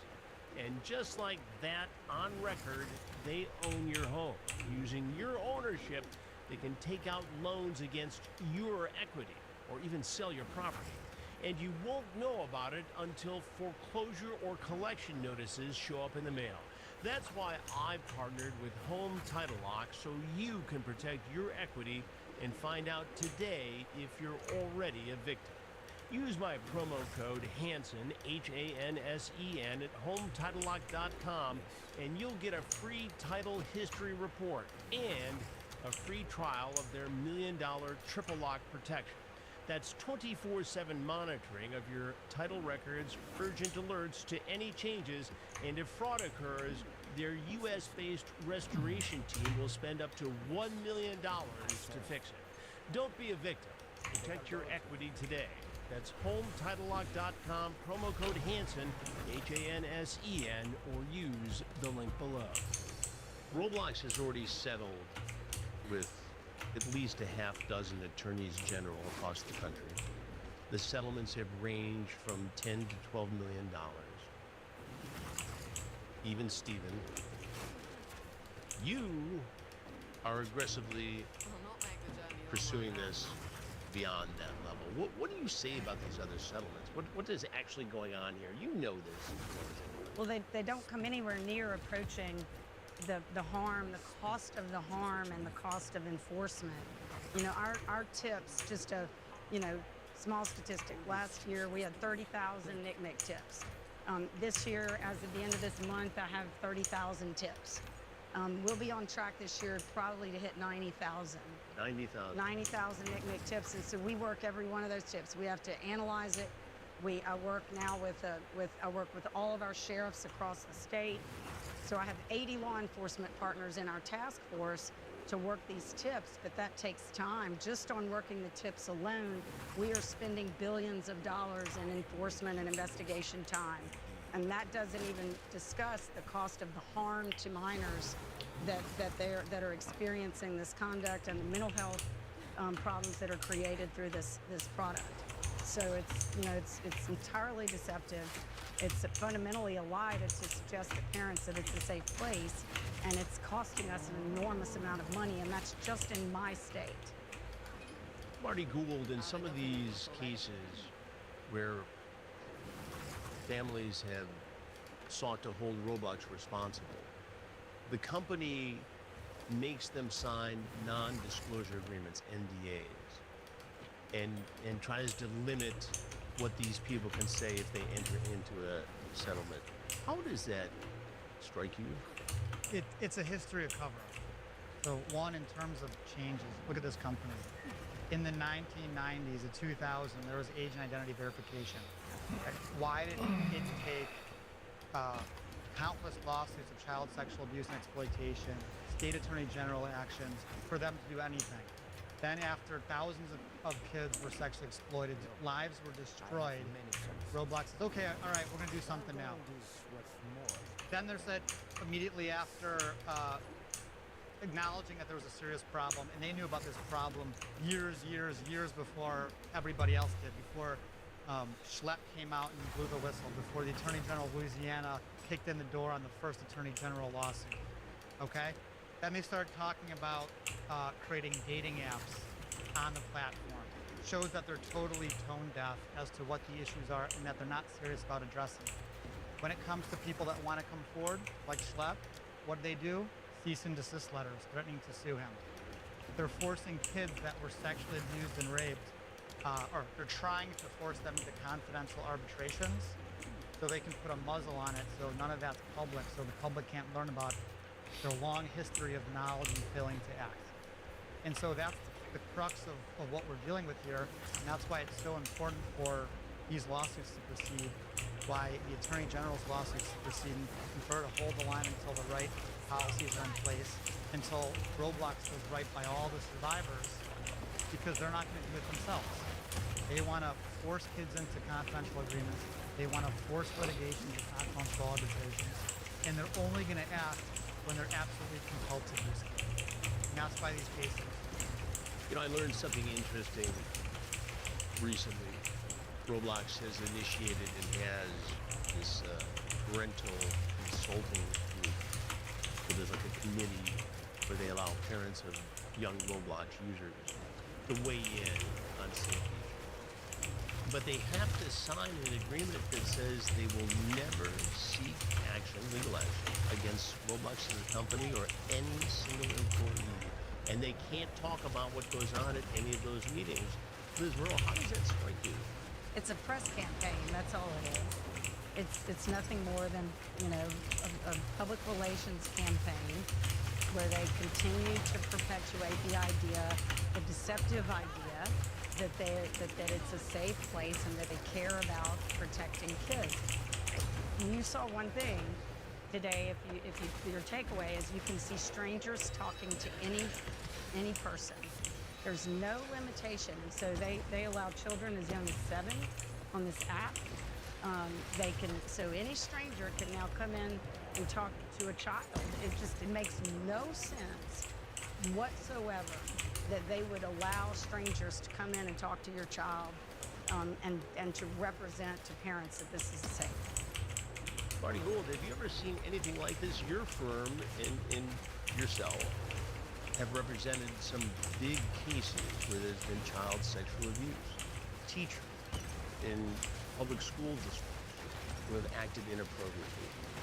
Other areas of this sort of law. Have you ever seen a multi-billion-dollar corporation, on the one hand, reach out to parents to consult on safety issues, but then muzzle them in this way? And what does that say about the corporate culture and about Roblox as a corporate citizen? I'll say I've dealt with some pretty unsavory characters, so I have seen some pretty horrific stuff. My biggest concern, what's really gotten my attention in terms of Roblox, is the scale of this. We're talking about industrial scale. Industrial scale of it. Industrial scale abuse that you can't really equate to almost any other horrific abuse case that we've dealt with by the sheer number of kids that are impacted. The other thing that distinguishes this case is the amount of money that big tech has in companies like Roblox. Tens of billions of dollars, hundreds of billions of dollars. They pour money into lobbying that no one can compete with. There's no industry that really can compete with what we're dealing with. And that's why it's so important that we have people like Attorney General Liz Merle, who we know is going to hold the line. Right? We know that she's not going to get bought by the big money lobby. And for her to have the power to do what she's doing, it's important for all you in the audience and the public to support the cause, right? Because at the end of the day, we have the vote. They can pour tens of millions of dollars and try and buy as many lobbyists as they want. But guess what? If we outvote people, if we tell the legislators in our districts, you better not support that bill. You better not give them a get out of jail free card. At the end of the day, they want to hold on to their positions, and that's what's going to make the difference. Is supporting legislators that are leading the charge and being vocal so we can make sure that they hold their positions of power and we don't let big tech write the rules. We cannot let big tech write the rules because it's already been proven that we can't rely on them to police themselves. It's all about the money. Profits over safety, and that's it. And what they're doing now is they're lobbying Congress with, every piece of legislation that I've seen has very, very superficial protections, no real meaningful types of age verification requirements, but they all have immunity from suit and preemption from state AGs being able to enforce. And I've been very vocal with the Speaker of the House of the United States, Mike Johnson, who is from Louisiana, and the Speaker Pro Tem, Steve Scalise, who's also from Louisiana, that we are uniformly opposed, at least all the Republican Attorney Generals are, opposed to immunity for these companies and anything that would preempt our ability to enforce our deceptive and unfair trade practice laws.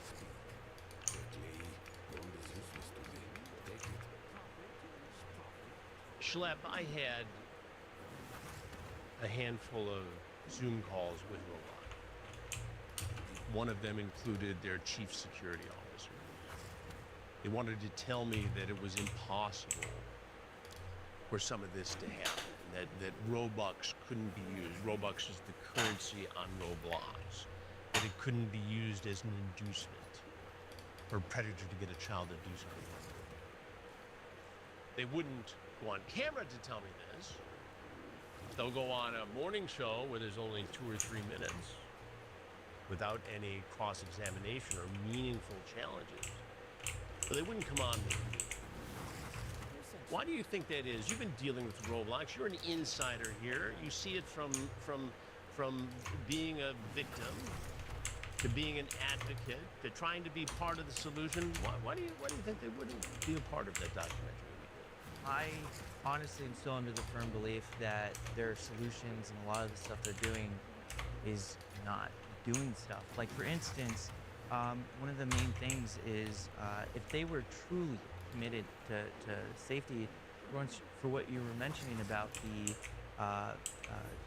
parent council, where they are trying to pretty much muzzle parents. Right. The only parents who are going to help us, but you can't talk about it. Yeah, and also the only parents, well, not the only ones, but a vast majority of them that are joining are parents who have had something that had happened to their kid. So it's almost like they're trying to poach these lawsuits before they even start. How have you been treated by Roblox? I mean, pretty bad. Their chief safety officer at Roblox, Matt Kaufman, the person you talked to, after the cease and desist came out and they wrote their statements, he compared me to child predators because I was exposing what I was showing you. You have gone on the platform on your own and with some other people with whom you've collaborated to catch predators on Roblox. Yep. And to be fair and to disclose this, Schlepp and I have worked and are working on some other projects together. How hard was it for you to catch a predator on Roblox? I mean, just within the Roblox community, like I showed you, it has a vast network of online predators. I didn't even really get into it, but there are just predators on Roblox who put in like seizure ciphers or Morse code that they are straight up into pedophilia and all these other sorts of stuff. And they're looking for kids. So, I mean, it's not a surprise that it's not hard to find people within the Roblox community who are doing stuff. And it's not surprising to see how bad it's really gotten with the limited moderation that they've been applying to their platform. I've been told and I've read by critics of their stock that the moderators are half a world away with very limited English language skills. So from the get-go, it's a bad system. Is that right? Is that correct as far as you know? Absolutely. I mean, some of the communities I was showing you, they weren't like small communities. They had thousands of people in them. I mean, you would think Roblox would be able to detect these communities with thousands of people named like horrible things related to sex, or related to minor attracted people. You think they'd be able to detect? Why wouldn't they filter this out? We know that the technology exists. I have no idea.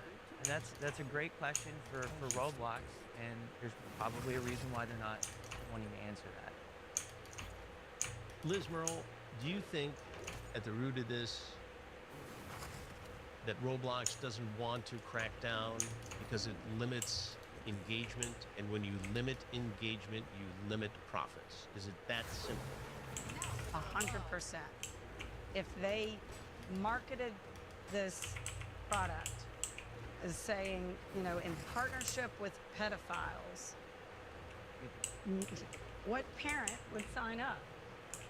They wouldn't have 320 million users and 150 million every day. They wouldn't be making money. They wouldn't be, they wouldn't have the pedophiles wouldn't have access because the kids wouldn't be there. So yeah, 100%. Marty Gould, one of the things that concerns me, and one of the things that we're exploring with your firm, is a case involving 764, the nihilistic group, which just blows my mind that there was a group of people who are so intrinsically evil that they live to convince other human beings to do bad things to themselves. Suicide, child porn. I mean, they can't want this on their site. It can't be a good corporate plan going forward. This is pure homemade sin. I agree. So there's two aspects to that. One is what the Attorney General said. It's profits over safety. And that's just not what we think. There was a Hindenburg Research nonprofit report in 2024. Former employees were interviewed, and they said there was deliberate, intentional decisions that were to prioritize user growth above safety. That was a corporate business decision. That's one of the cruxes of how this got so bad. And that's also why we're bringing these lawsuits, and we have to hold them accountable, or the industry will never change. If they have these get out of jail free cards, nothing ever changes, and we just can't let that happen. The second aspect to that is it truly was a predator's playground. Roblox is different, I think, and worse than almost any of these other online platforms, just because of that deception to the parents. And that's also how they became the #1 online gaming app for kids. Is they sold it and told parents, we are the safest place on the internet for your kids. At a time that they 100% knew that wasn't true, and they knew that predators were swarming, flooding this platform because they knew all the kids were there. And they had easy access to talk to anybody they wanted. And so I think there's two parts to that, and it's the knowledge that they had, the corporate decisions, the profits over safety, and it's ensuring that we get to the bottom of what they knew, who knew what and when, so we can hold those people accountable.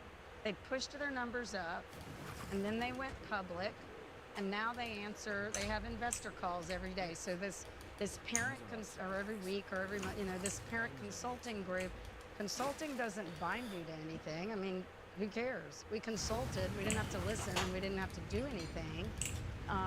But they do listen on those financial calls, because those are their investors and those are their stockholders now. So, and they all made the CEO and the founders of this company made a lot of money, and they're still making a lot of money off of this exploitation of children and this fundamental deception of parents. This is a product I have been using for more than a year, way before AquaTrue became an advertiser here. But listen carefully, because this is something I know that works. Did you know 3 out of 4 homes in the U.S. have toxic chemicals in their tap water? Even though contaminated water looks clear, it could put you at risk for devastating health concerns.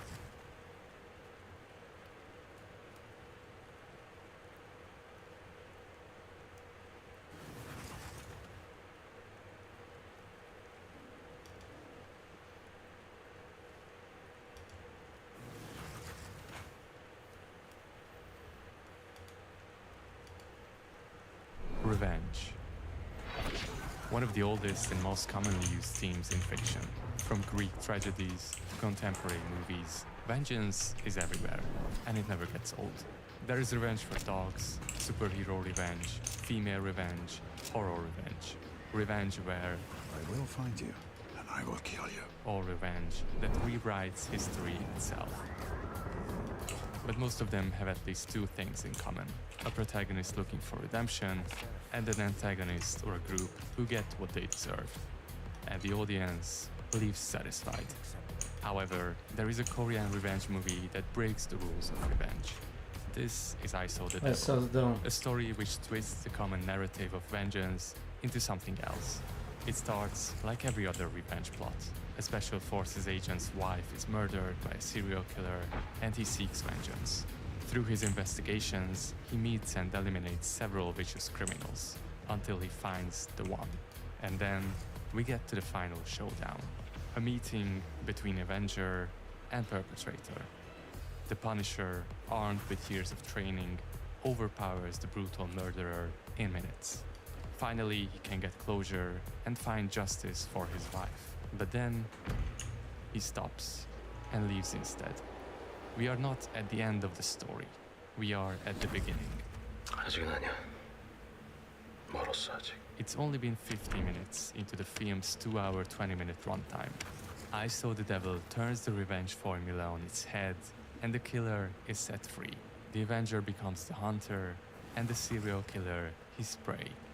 Death is not punishment enough. Making his life a living hell and tormenting him until he trembles in fear is the path to vengeance. The path of the devil. When John Wick's dog is killed, he retaliates against the Ukrainian mob by wiping out all of them and achieving redemption. This is the general formula of the revenge narrative. Character A harms character B retaliates against character A. This retaliation often means taking their lives, but not always. It can be monetary, like Danny Ocean robbing the casino of Benedict to get back at him for taking his ex-wife and to humiliate him in the process. It can also be psychological, where the Avenger ruins the existence or personal life of their wrongdoer. A good example of this is Promise of a Young Woman, where exposing what the perpetrators have done feels more damaging than revenge by murder. But an even more elaborate psychological scheme can be seen in Gone Girl, where Amy takes away her husband Nick's freedom without physically hurting him. Even in some of the more violent revenge movies like Kill Bill, murder is not always the preferred option, nor the most effective. In her killing spree through hundreds of foes, Beatrix decides to leave Elle Driver alive and take her remaining eyes dead. Tarantino's revenge plots are also interesting because he repeatedly punishes historical figures who are collectively detested worldwide. With this, he doesn't just change history and creates a more fair universe, but he gives the audience a satisfaction that goes beyond any single protagonist's revenge. It's cultural catharsis, and catharsis is one of the most important parts of a vengeance plot. The viewer needs to feel like the balance is recovered at the end of these films, and everyone gets what they deserve. It's also important to separate reactive and architectural revenge. One which is done without plotting, and one which is meticulously thought through before being carried out. John Wick's revenge is reactive, while Ocean's or Amy's plan is architectural. Or we could mention possibly the greatest and most famous revenge story, The Count de Monte Cristo, where the protagonist exacts a wide range of punishments on those who wronged him, with a plot designed over decades. Monte Cristo influenced many vengeance stories since its release almost 2 centuries ago, and one of them is the king of revenge movies, Old Boy. South Korean cinema became synonymous with revenge in the 21st century, in large part due to Park Chan-wook's vengeance trilogy in the early 2000s. But Old Boy is still a peculiar case, because on one hand, it takes inspiration from classic literature, such as the 15 years of imprisonment in Dumas' Monte Cristo, but on the other hand, it twists these inspirations and mixes most of the genre elements I've talked about so far. It's both reactive, through the way Odessu seeks revenge, but also architectural, in the way his opponent, Woo Jin, builds out his plan. It shows both types of avengers. Dessu, the victim who carries out the revenge, and Woo Jin, the avenger by proxy, seeking vengeance for his sister. Old Boy also explores revenge by murder, mutilation, and every type of physical violence, and juxtaposes it with psychological devastation, the ultimate move that permanently breaks the mind of the protagonist. It reverses the plot of Monte Cristo, and the imprisoned man we expect to take revenge on his captor becomes the target of his calculated scheme instead. I Saw the Devil is similar in many ways, and now that we've established the elements revenge movies work with, let's see how director Kim Ji-woon turns it into something unique. I Saw the Devil revolves around 2 opposing characters, The protagonist Soo-hyun, played by Lee Byung-hun, a highly trained National Intelligence Service agent whose wife is murdered, and the antagonist Kyung-chol, played by Chae Min-sik, a ruthless serial killer who targets young women. 야, 이거 더 웃기다, 헬머가 아니라. 응? 통은 나중에 이런 것만 들고 지랄을 하냐. As I said before, the expected outcome of a setup like this would be to follow the Avenger, in this case Soo-hyun, as he finds the killer and punishes him, ending the story. But similarly to Old Boy, the revenge formula is deconstructed, and I Saw the Devil shows how vengeance is never satisfying and never enough, but also how it can corrupt the mind of even the most righteous people. Using the earlier vocabulary, if you look at the movie, we can see how the two sides reflect opposite types of revenge. Soo-hyun carefully plans his revenge, even if it fails in the end. He is the architectural type. He puts a tracking device on the killer, listens in on his conversations, follows him everywhere, and hits him at the most unexpected moments, tormenting him and putting fear into the mind of his prey. But Kyung-chul is not just the target of the vengeance, because his vile personality makes him commit even further acts of violence while he's being chased around. And at one point, he himself takes revenge on Soo-hyun through his family members for his acts against him, just to even the balance, at least in his mind. So he becomes the other type, the reactive avenger. And in a way, so does Soo-hyun, once his plan starts to unravel and he's forced to improvise just to keep up. On the outside, I Saw the Devil looks like a movie dealing with physical revenge. And while it's quite graphic, ultimately it's about psychological terror. Soo-hyun's decision to leave his target alive is to plant fear into the serial killer's mind and make him suffer like his victims did in the last moments of their lives. But to really punish someone so vicious, the hero has to become the anti-hero. Nietzsche writes in his book Beyond Good and Evil, whatever is done from love always occurs beyond good and evil. In general, revenge often happens outside the law. The heroes of these stories act according to their own moral order because institutions fail to reach the justice they deem necessary, so they take it into their own hands. John Wick believes his mission is righteous, but seemingly no amount of dead bodies will zero out the ledger, as Kyle Wiggins discusses in the essay collection American Revenge Narratives. I think you're addicted to it, to the vengeance. So this is where the anti-hero as an archetype is much more fitting. The anti-hero is still the protagonist of the story, but instead of the righteous, noble, and easily relatable hero, they act outside the moral code of society and are often selfish. Think of the hard-boiled detectives of classic Hollywood film noirs, or the gangsters we always root for. In I Saw the Devil, this is even more pronounced, because at the beginning, the protagonist is the prime example of a hero. He works for a national organization that protects citizens, stops threats, and serves the best interest of the country. He's also shown to have a loving relationship with his wife, where even during his work that requires him to be serious, he leaves time to sing for his wife in secret to calm her. This is exactly why the sudden change in his character is so recognizable.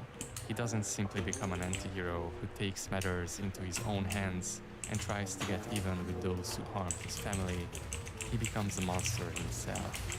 He becomes the devil.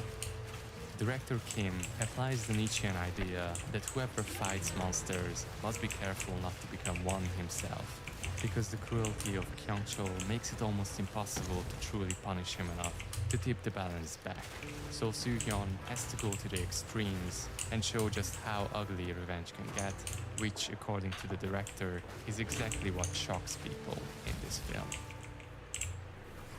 Kim Ji-woon uses several tools to create a monster out of the protagonist. When he arrives at the greenhouse, we only see him from the back, a dark silhouette approaching. And when he enters, we get a thrilling scene similar to horror movies, where the victim hears someone enter the house. Usually in horror or thrillers, it's the antagonists or the killers who are shown this way. But here, the hero plays the role of the dark, looming presence the viewers only get a glimpse of, to heighten the suspense. And this is further established as we hear the serial killers discuss him at the table. 걔 우리랑 같은 과네. 응? 괴물 출혈이네. 얘가 Kim Ji-woon is known for his heavy use of close-ups, pulling the camera right into his characters' faces during moments of extreme stress or violence, forcing the audience into an intimacy with feelings they'd rather look away from. Here, it also serves to contrast the opposing sides, or maybe to show how they are not as different as we would think. In the final scene, Kim uses close-ups almost entirely, as the characters go through several emotions. We see Soo-hyun's rage turning into despair as he realizes it's the end of the road. Kyung-chul first laughs at him, teases him, but then his confidence fades and turns into panic and fear. All these close-ups also give the feeling of direct confrontation. We face these people to judge them, to fear for them, to feel sorry for them. Kim creates emotions through these expressions and lets the actors' performances tell and elevate the story. But it's not just the way he's framed. Soo-hyun physically descends into hell. He enters a separate world where deadly criminals show up in taxicabs at night, and serial killers have serial killer friends they invite over for dinner. Because of the transformation of the hero, the world transforms too. The hole is the entrance to the hidden killing room. It sits at the threshold between the outside world and the world of monsters. First, we see it after the murder of Soo-hyun's wife. We exit with a slow dolly shot. Then, when the husband finds the secret room, now we enter, along with Soo-hyun, another symbol of descending into hell and accepting the role of the devil. And at the end of the film, it's his place. He takes his final revenge at the scene of the crime, closing the loop. But this time, the camera is static. We never get the shot of leaving it again. While most revenge movies want the viewer to feel satisfaction in the end, whether through making it even, or through spectacular action scenes and showdowns as the hero cuts through dozens of bad guys, in I Saw the Devil, this catharsis is denied. The audience's own wish for retaliation that has been building up from the start is used against them. From the beginning, Kim makes us despise the antagonist more and more as the minutes go by.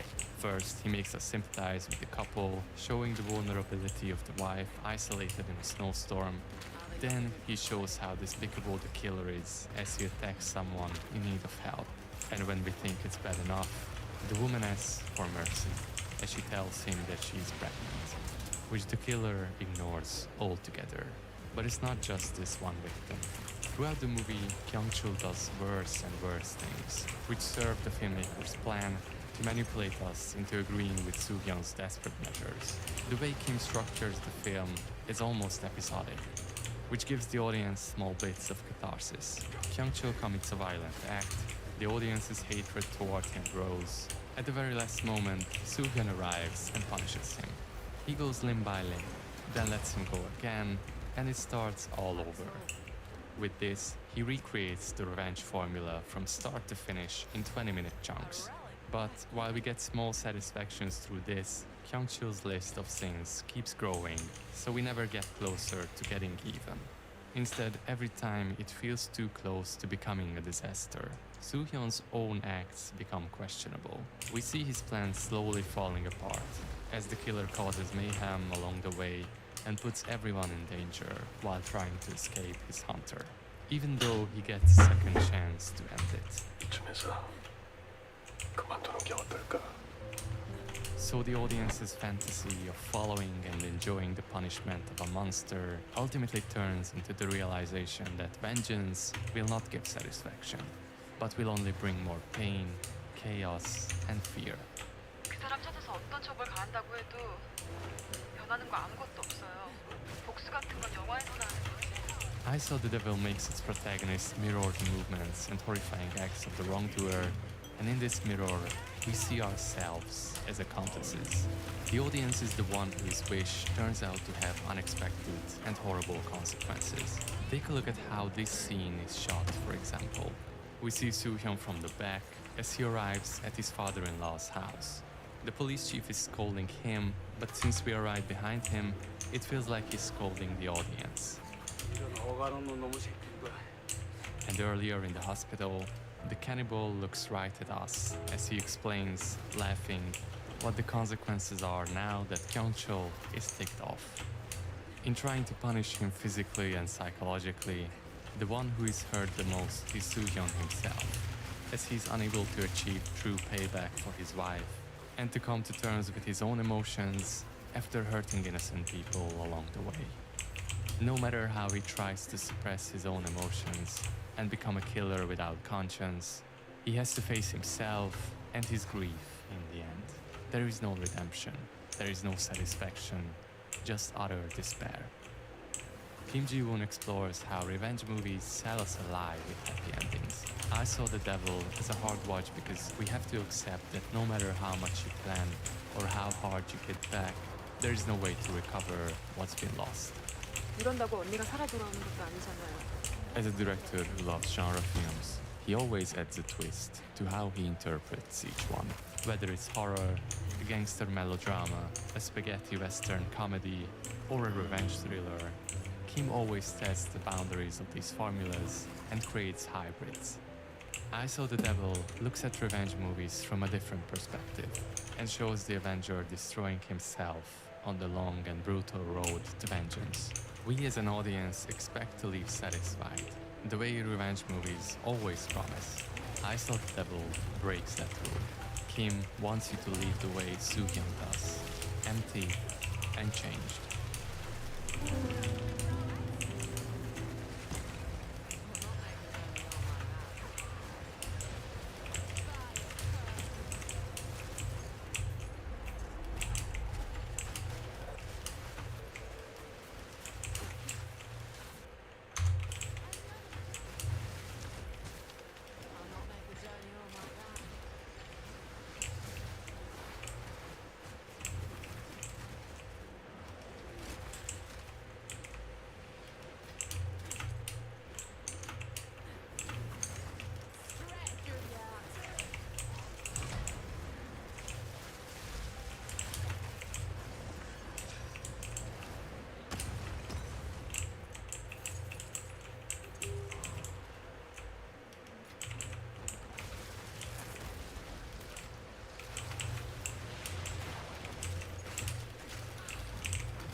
Hey guys, how's it going? Comparion here. Today I want to give you guys another Path of Exile 2 video where I go over the overall update of 0.5. They've had lots of major patches since its release, and I think it's a pretty good time to make this video because I've had enough time to actually play through the content, and the developers have had enough time to actually patch a lot of the things that have been problematic with bugs and filling in the different gaps in content that they kind of take care of. So here we are. I think that I can give you guys enough of an opinion. First off, with my own character, I made it to level 98 on my Spirit Walker. I am the tankiest Spirit Walker in solo self-found, and my monkey build, my monkey is still doing 2 million ES, but it's a lot more than that. And you can see, even though ES is 2353, that doesn't include a lot of things. So it doesn't include, I believe, this hidden jewel socket, which is from the Anoint, which is from a helmet socketable. And I don't believe it includes the jewel in the glove that is from the Cadigan's Epiphany socket. So there's a few things that it doesn't include, and I'm taking advantage of all of them, so I'm actually quite a bit tankier than all the other Spirit Walkers in solo self-found. And on top of that, I do not have like Mage Blood, which pretty much all of the other people in the top 10 tankiest of all classes probably have. But that's okay, you don't need a Mage Blood, and I've been really enjoying it. I'm almost level 99. I might actually push for level 100. They did say they're going to do several like mid-league kind of like temp leagues. So I might play those, or I might just push to 100. I haven't really decided yet, but my character is largely complete. I did manage to get some pretty big crafts on my gloves, and my helmet I'm really happy with.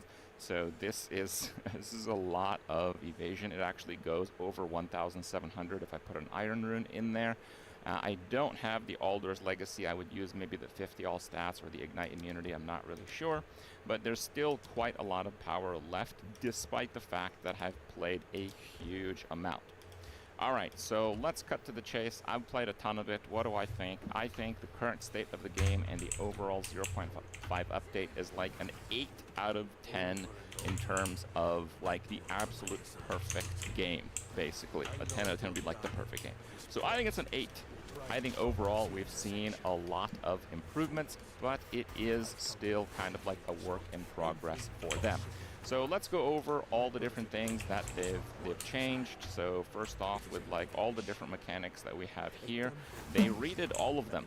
When they first announced them, I thought that it would just kind of be a pretty gimmicky thing where, you know, they don't really change much. Games do this a lot of the time, where they change like 2 things out of 100, and then they're kind of afraid to change more than that because, you know, they already have a player base. It's like a big risk to majorly rework something.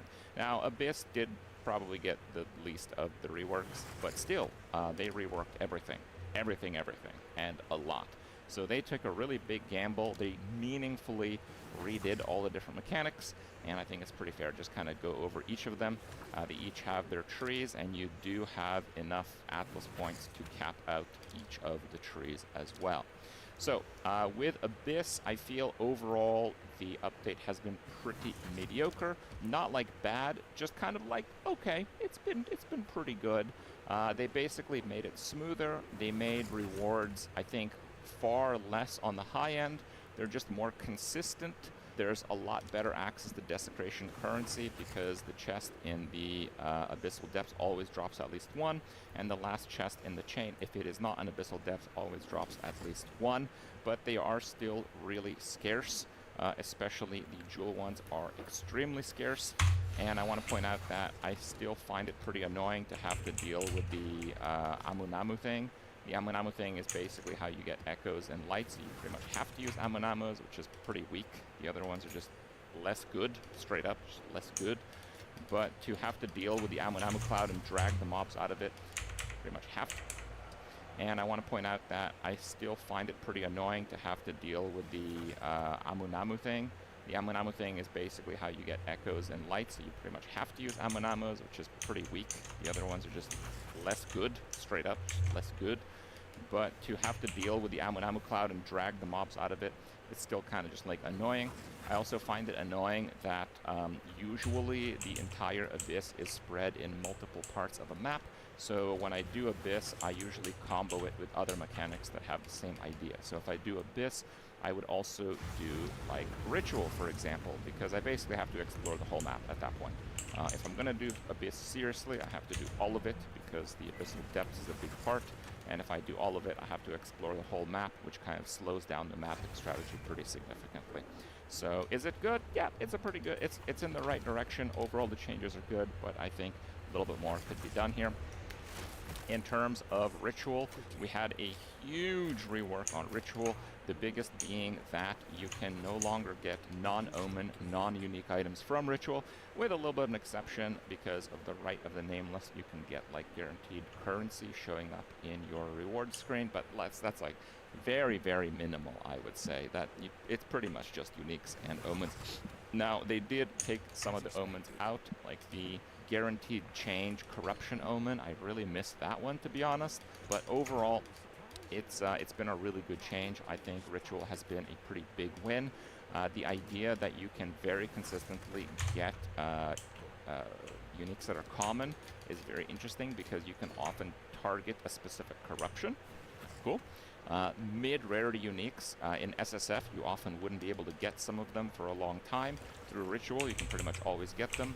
And while you might not get, like, the T0 unique that you're looking for, like, no Mage Blood, no Headhunter for me, I have, I kid you not, 5 Mjolnirs.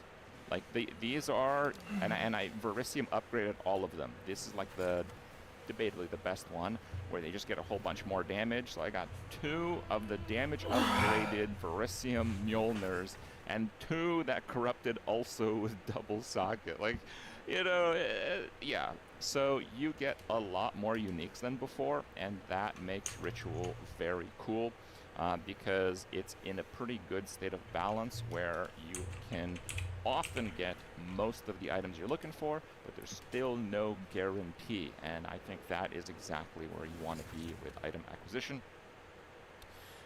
Breach is pretty cool. I think it's mid again. Maybe it's like a little bit better than mid, because they did actually introduce a lot of new mechanics with the strongholds, how you have to like protect the NPC and all that kind of stuff.